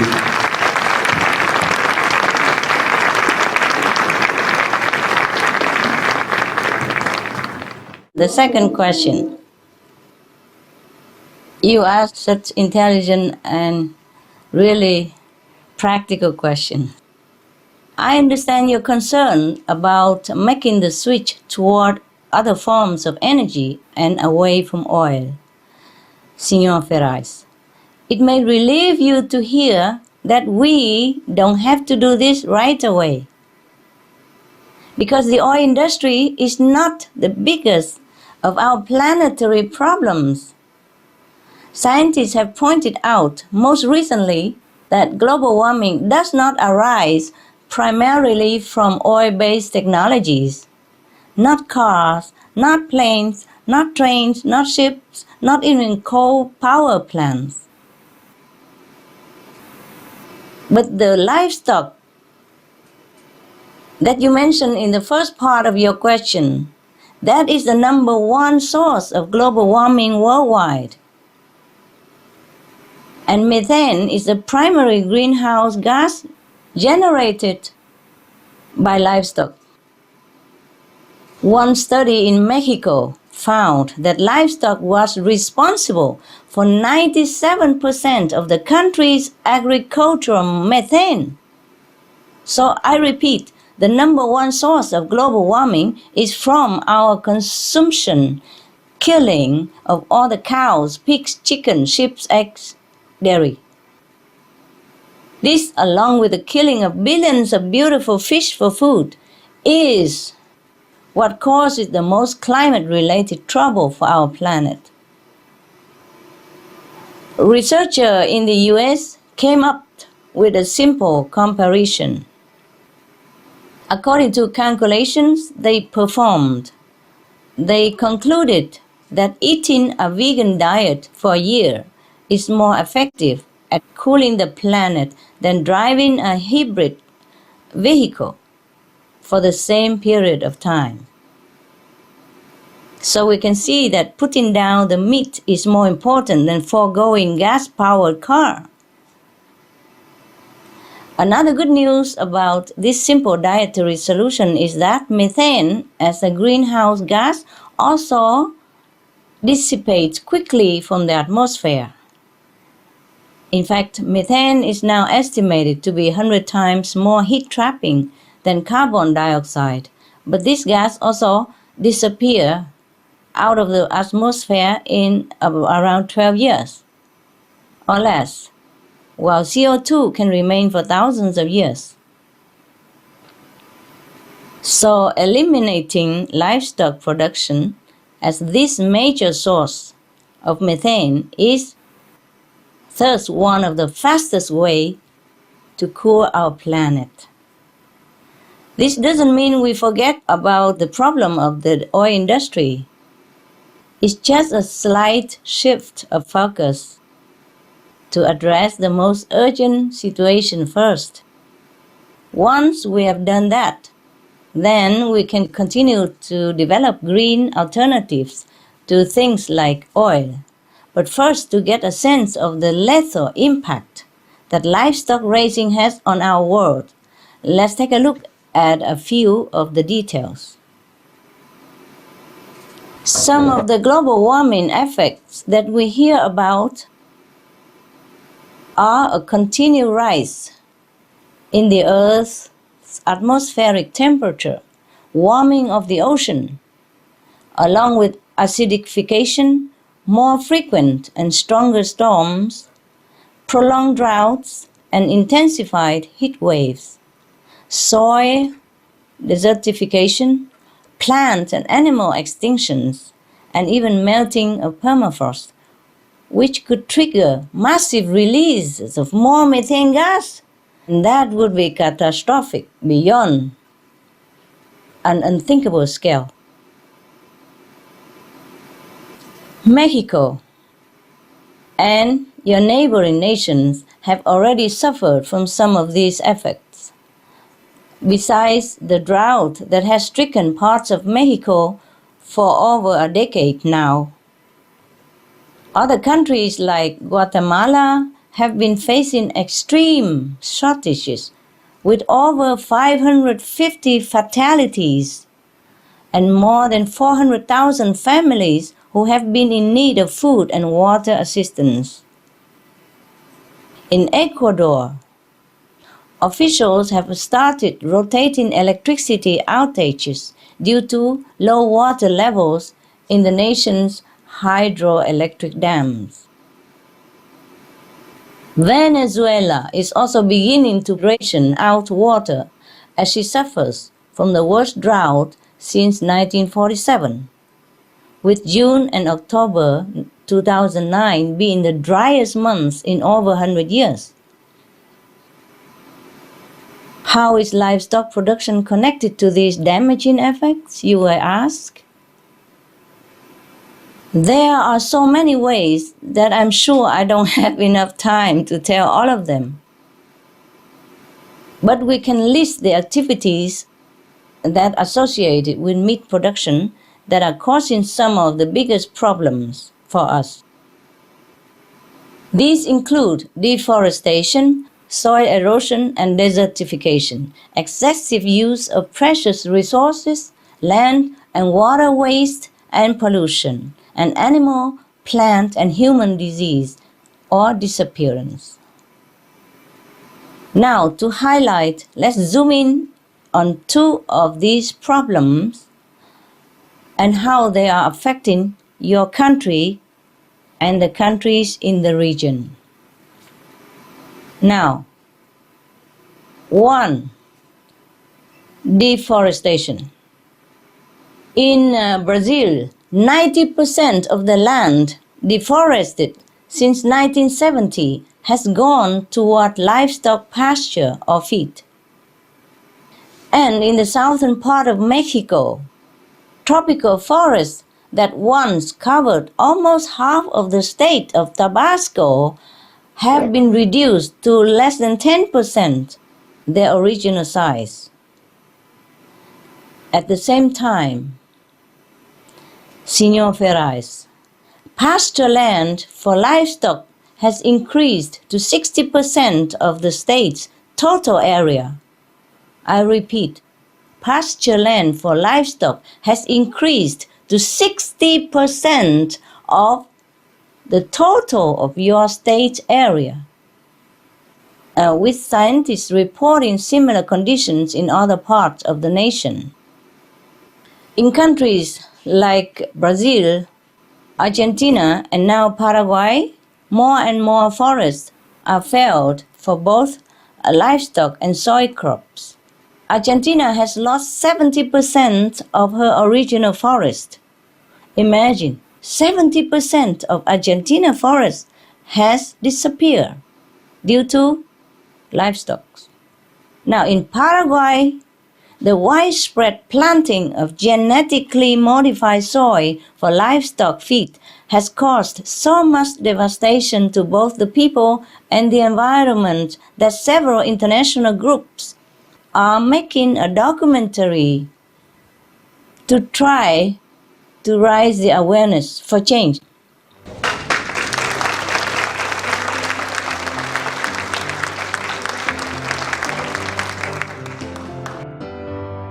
Some of the benefits of a vegetarian diet: lowers blood pressure, lowers cholesterol levels, reduces type 2 diabetes, prevents stroke conditions, reverses atherosclerosis, reduces heart disease risk 50%, reduces heart surgery risk 80%, prevents many forms of cancer, stronger immune system, increases life expectancy up to 15 years, higher IQ, saves 70% of the total cost of $40 trillion for reducing global warming, uses 4.5 times less land to grow food, conserves up to 70% clean water, saves 80% of the cleared Amazonian rainforest from animal grazing. A solution for world hunger. Free up 3.4 billion hectares of land, free up 760 million tons of grain every year, half the world's grain supply, consumes 1/3 fossil fuels of those used for meat production, reduces pollution from untreated animal waste, maintains cleaner air, saves 4.5 tons of emissions per U.S. household per year, stop 80% of global warming. Plus more.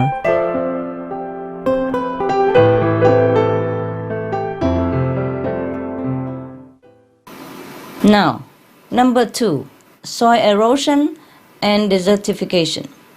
The clearing of land for livestock has created instability and serious soil degradation across the country of Mexico. In the northern regions of Mexico, nearly 2/3 of the land is classified as being in a total or accelerated state of erosion. In these regions, which are highly vulnerable to desertification, researchers have found that the soil condition is made worse by livestock grazing. So, when the livestock eats all the vegetation and tramples the land, what is left behind is cement-like ground, unable to grow anything. This worsens global warming because more carbon is released from the dying plants and bare soil. The soil then becomes hotter and overloads the atmosphere with even more heat-trapping carbon.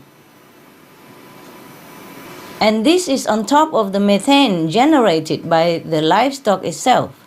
So actually, livestock industry generate more methane than what we can even calculate because of the related effect. Such extensive damage makes it difficult to revive and continue livestock raising. In this case, obviously leaves little hope for recovery. In a magazine interview over a decade ago, the president of the National Cattlemen's Confederation of Mexico spoke of your nation's prolonged drought and its adverse effect on the cattle industry. Already then, there were such distinct signs of global warming effects.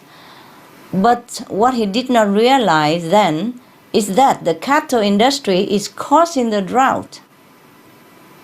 So, it's easy to see that if we stopped this raising of animals for meat, the weather patterns would be quickly restored, along with the land. In the interview, the president of the Cattlemen's Confederation also mentioned the need for more government subsidies for cattle raising. But what we actually need are subsidies for life-giving practices, not the ones that take the life away from the animals, take away life from us, and take away life from our future generations, and take the life from our one and only planet. The government could easily subsidize organic farming instead, which would provide abundant benefit for all the people of Mexico and even would remove 40% of the atmospheric carbon if all tillable land on Earth were organically farmed. So the solution is very simple, sir. We just have to turn away from the animal products. We stop eating meat, dairy, eggs, fish. If everyone does this, we will have a transformed world in no time. It really is that easy. Just one bite at a time. Removing methane from the atmosphere will remove the majority of the global warming effect. And then we can have time to find greener power for our world rather than oil, after we save the planet. Also, the vegan diet will bring more clarity and creativity for everyone. So we will be able to develop all the necessary resources in time. It's just that we need to make the switch to the animal-free lifestyle now. Then everything will improve. Life will be easier and we can rest knowing that our children will have a future to look forward to. Thank you for your very heartfelt concern, Mr. Ferraz. For yourself and your children, please ask everyone be veg, go green to save the planet. God bless you.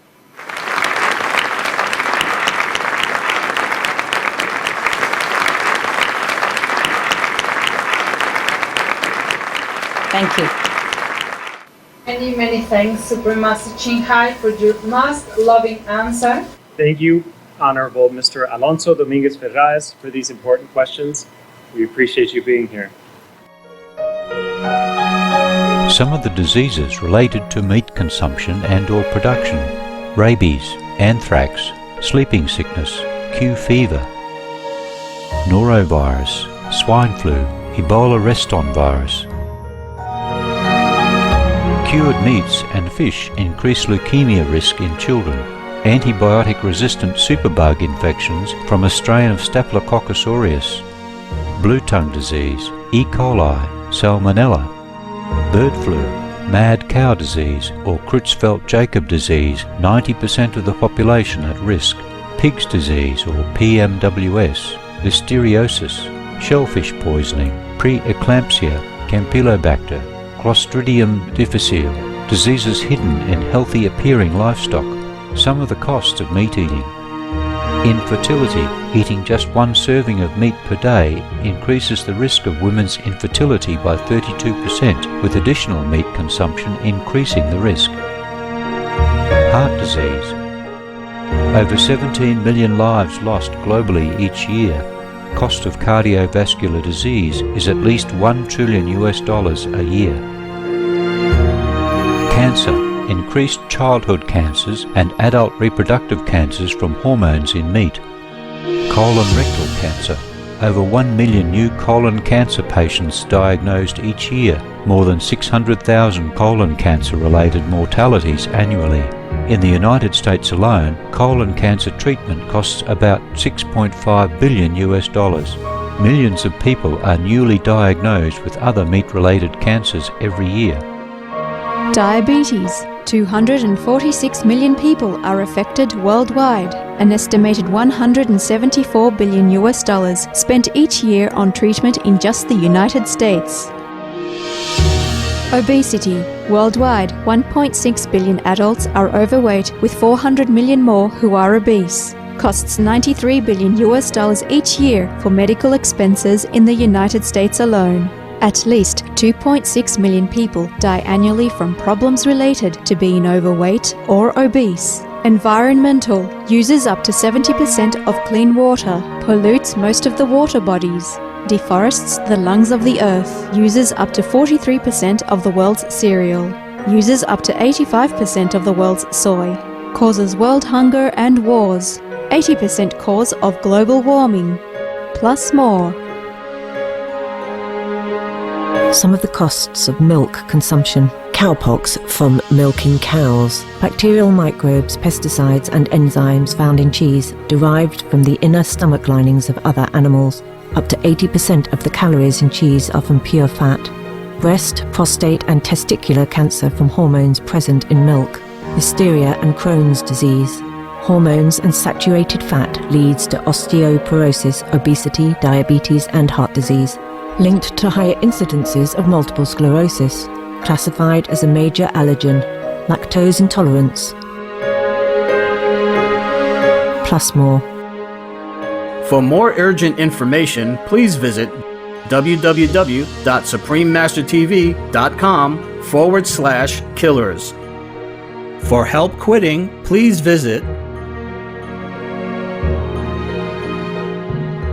Our next question is from Ms. Griselda Espinosa, a vegan and the cultural coordinator at the Institute of Higher Studies. Gracias.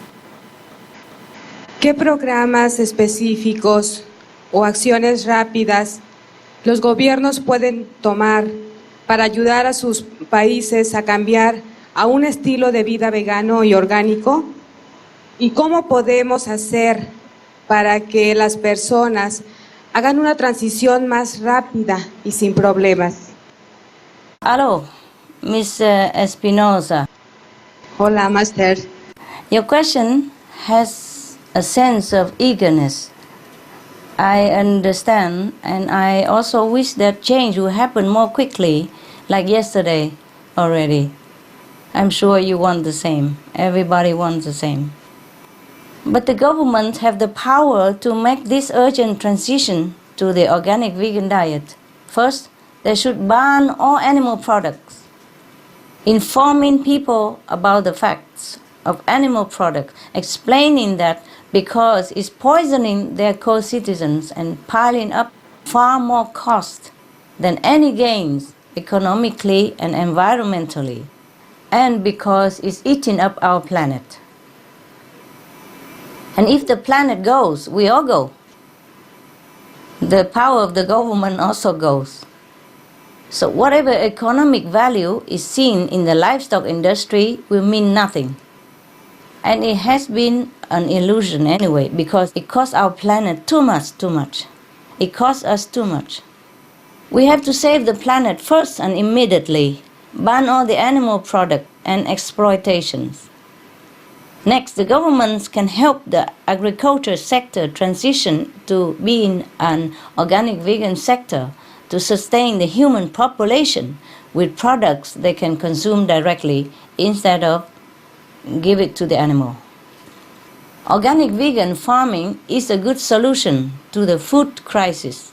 The cost of subsidizing organic vegetable farming is very small compared to the subsidies needed to keep the animal farms afloat, meaning just to keep them from losing money and going bankrupt. The Mexican government also imports meat a lot. In 2008, 2.1 billion US dollar worth of beef, pork and lamb from the United States were bought by your government. Instead of draining so much money to unsustainable, unhealthy products, the government could invest in producing good, wholesome crops for the people of Mexico and the world. So, we should support the farmers financially, technically, and train them to become organic vegan farmers wherever it is possible to cultivate the land. It's quite easy, according to our research and results.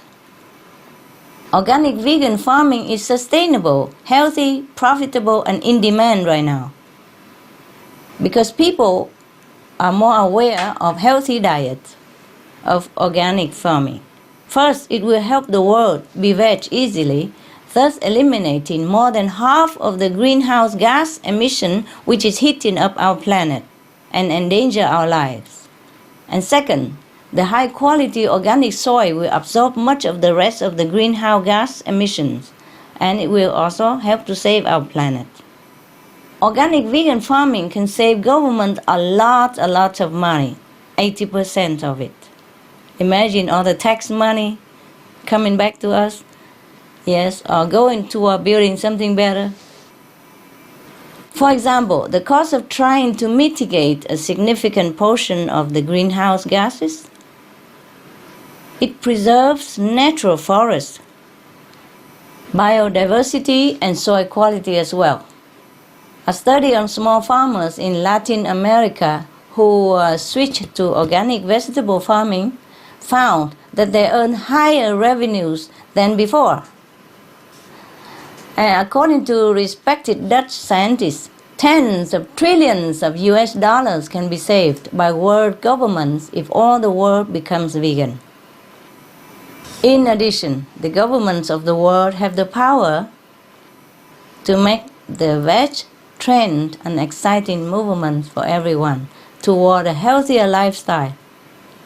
If we compare the trend to tobacco, which is another killer substance like meat, only after 1950, when the first major research came out showing that tobacco causes lung cancer, the government started to implement smoking bans, gradually more and more until today.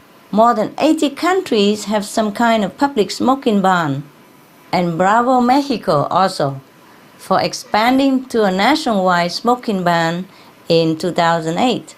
So, just to compare, studies show that the smoking bans actually helped people to quit smoking, and the quitters were happier because of the ban, because they know that their habit was bad for them. Some of the tragic tolls of tobacco: 5.4 million smoking-related deaths per year worldwide. Cost of smoking-related illnesses: $96 billion in the United States alone. Depression. Light and mild cigarettes, just as harmful, causes cancer and diseases in animal companions, speeds the aging process. Toxic residues of third-hand smoke. Heart disease, coronary thrombosis, cerebral thrombosis, kidney failure. Cancer, mouth, liver, breast, and colorectal cancer. lung cancer, esophagus cancer, kidneys cancer, bladder cancer, chronic obstructive pulmonary disease, emphysema, bronchitis, Stroke, impotence, additional harms for secondhand smoking, childhood arteriosclerosis leading to heart attacks and strokes in adulthood, sudden infant death syndrome, infertility, miscarriages and premature deliveries, childhood asthma, bronchitis, ear infection, cleft lip or palate, hyperactivity and aggression in asthmatic boys, circulatory problems in women, plus more. For more urgent information, please visit www.suprememastertv.com/killers. For help quitting, please visit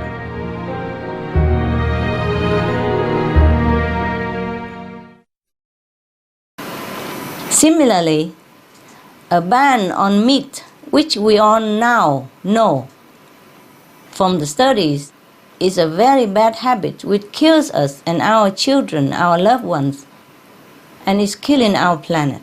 So a ban of meat will be a strong current to carry the trend toward a vegan world, because a good leader stops what is bad for the people and facilitates what is good for them. They can facilitate, namely through public campaigns using the media and through schools to inform about the benefit of the healthy, life-saving, planet-saving way of life. And I'm praying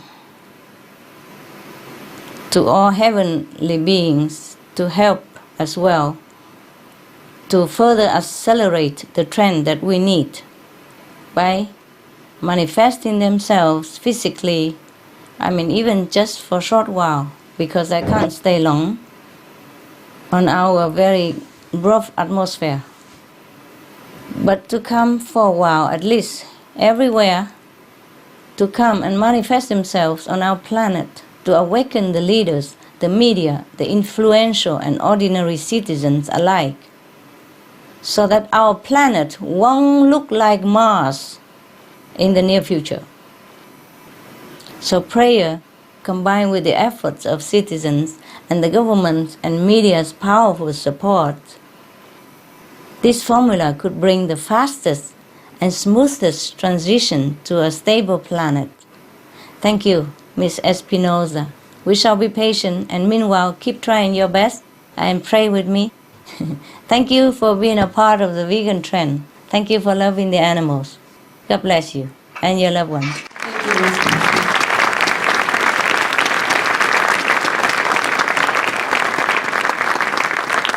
Thank you, Master, for your understanding of governments and how they can help us. We appreciate your teaching us. You're welcome. Thank you so much for your compassionate answer. And thank you, Ms. Griselda Espinosa, for your very good question.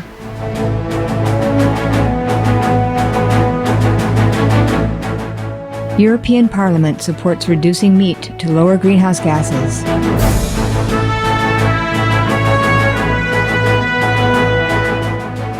Reduce your meat consumption or stop eating meat totally. During discussions on greenhouse gas reduction goals, the Climate Committee of the European Parliament officially recognized livestock's contribution to global warming and recommended a reduction of subsidies to the livestock industry to curb methane. The European Parliament has adopted its own position on climate change as an institution. And as a Vice President, one of the proposals I have made is in line with your own, which is that we should eat far less meat, because that's one of the major sources of greenhouse gases. Please eat less meat and let's make taxes on meat. That's definitely one of the issues we're talking about. I'd like to tell people what the cost is of eating meat for the environment worldwide.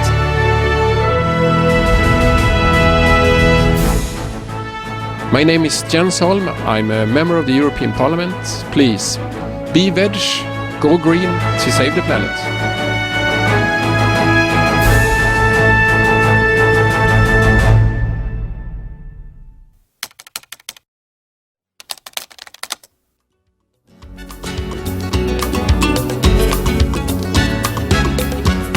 ¿Qué le ha parecido parecido esta conferencia? Muy buena, porque se tomaron muchos temas que a veces uno desconoce, como es el cambiar de la comida que comemos carne animal a ser vegetarianos para ayudar y contribuir a disminuir la contaminación y el calentamiento global. Ustedes como medio de comunicación, ¿qué hacen actualmente para concientizar a la gente con relación a las acciones a tomar para detener el cambio climático? Nosotros somos la voz, portavoz, para informar a la población de lo que está sucediendo y tomar todas esas medidas para evitar que esto continúe y que nuestro planeta desaparezca. ¿Qué opinan de incluir una sección acerca del vegetarianismo y dar opciones como recetas vegetarianas, por ejemplo, al menos una vez en la semana en el medio donde usted trabaja? Me parecería una buena idea, inclusive me imagino que con esto el público pues que le gusta que es vegetariano, me interesaría conocer la forma de cocinar los diversos alimentos y vegetales. Más que antes que nada, gracias por la labor que está realizando en este planeta. Y qué bueno que una persona como usted haya tomado esa decisión de recorrer el mundo para que nosotros, los que a veces desconocemos todo lo que está sucediendo, tomemos conciencia. Gracias por esa labor, maestra, y no decaigan. Suerte.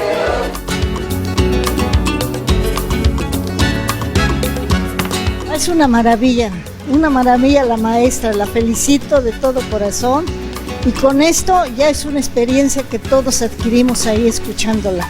La maestra es una divina persona, todo lo que dijo tiene razón y todos vamos a obedecer. No es un mando el que hace ella, sino que nos da una experiencia para que nosotros nos conduzcamos mejor. Después de esta conferencia, ¿usted se convertiría en vegetariana total? Claro. ¿Sabe por qué le digo que me voy a convertir en esto? Porque ahora el alimento que yo como me hace daño. Ya quiero volverme vegetariana de una vez. Sí.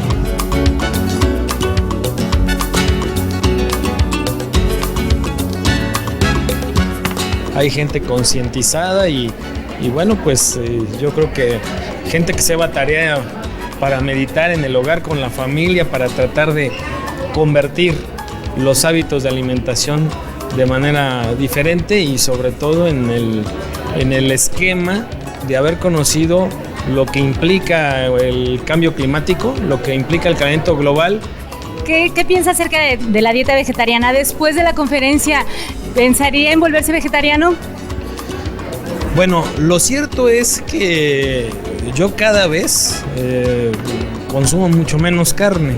A nuestros hijos les hemos inculcado en la familia que se debe preparar la comida y se debe consumir vegetales, verduras, etcétera. Entonces, nosotros obviamente sí lo hemos llegado a pensar, lo estamos pensando y lo estamos meditando, ¿no? Pero cada vez sí consumimos menos. Sé vegetariano, sé ecologista, salva el planeta. Gracias por estar aquí. ¿Nos podrías dar su comentario acerca de la videoconferencia? Pues un tema bastante interesante, mucha reflexión hacia lo que generalmente escuchamos para combatir el calentamiento global y pues sobre todo diferentes opciones que hay en favor de nuestro planeta. Creo que es bastante interesante y muy atractivo también. ¿Qué te ha parecido esta videoconferencia? Interesante porque habla sobre nuestro planeta y que lo tenemos que cuidar.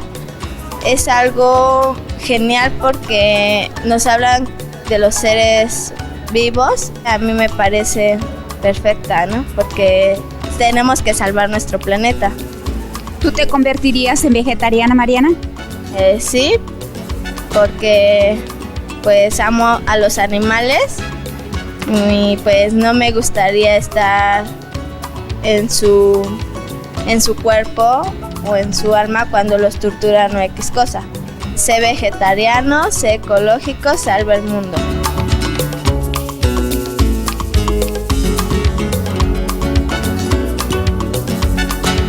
Como jefa de la jurisdicción, como doctora y en mi vida personal, yo recomendaría que todas las personas fuéramos vegetarianas o veganos. Recordemos que la carne tiene demasiadas toxinas y que esas toxinas, pues obviamente intoxican, como su nombre lo dice, nuestro cuerpo. Lo mejor es hacer lo que la naturaleza nos dicta, ¿no? Y la naturaleza es tan perfecta que ha creado la alimentación para los seres humanos, y la alimentación para los seres humanos se basa principalmente en frutas y verduras. Y lo que dijeron en esta conferencia, que me pareció muy importante y que sin antes de escucharlo yo ya lo venía reflexionando, es de que los seres vivos de este planeta merecemos respeto, independientemente de si somos racionales o si tenemos pues la convivencia con los animales. Siempre tiendo más a los vegetales y a las frutas, y más que nada lo soy por lo que mencionaban en esta conferencia, ¿no? Por la compasión que debemos de tener con los otros seres vivientes de este planeta. ¿Qué le pareció esta videoconferencia, profesor? Me pareció magnífica. Yo en verdad pude sentir la energía de los participantes, el trato sobre todo de todas las personas involucradas en el proyecto, la buena vibra, si se puede decir, de todos los participantes, ya sea como asistentes o como staff de este proyecto tan bonito. Usted como profesor de una universidad, ¿qué mensaje, qué haría usted para despertar la conciencia en sus alumnos para que cooperaran y que participaran en esta gran lucha para salvar el planeta? Yo pienso que una de las cosas que podemos hacer es desarrollar un poquito de material didáctico, por ejemplo, con ilustraciones sobre el cambio climático, sobre el trato a los animales, sobre la cultura del veganismo. Tomarlos como textos y empezar por allí, por ahí de alguna manera crear un poco de conciencia hacia los alumnos. Obviamente también hablar sobre estos aspectos. ¿Cuál sería el mensaje que usted enviaría a la maestra suprema Chinghai? Que continúa haciendo lo que está haciendo, porque lo está haciendo muy bien, está despertando muchos corazones, está elevando conciencias y sobre todo yo creo que poquito a poquito está cambiando el rumbo que lleva este planeta.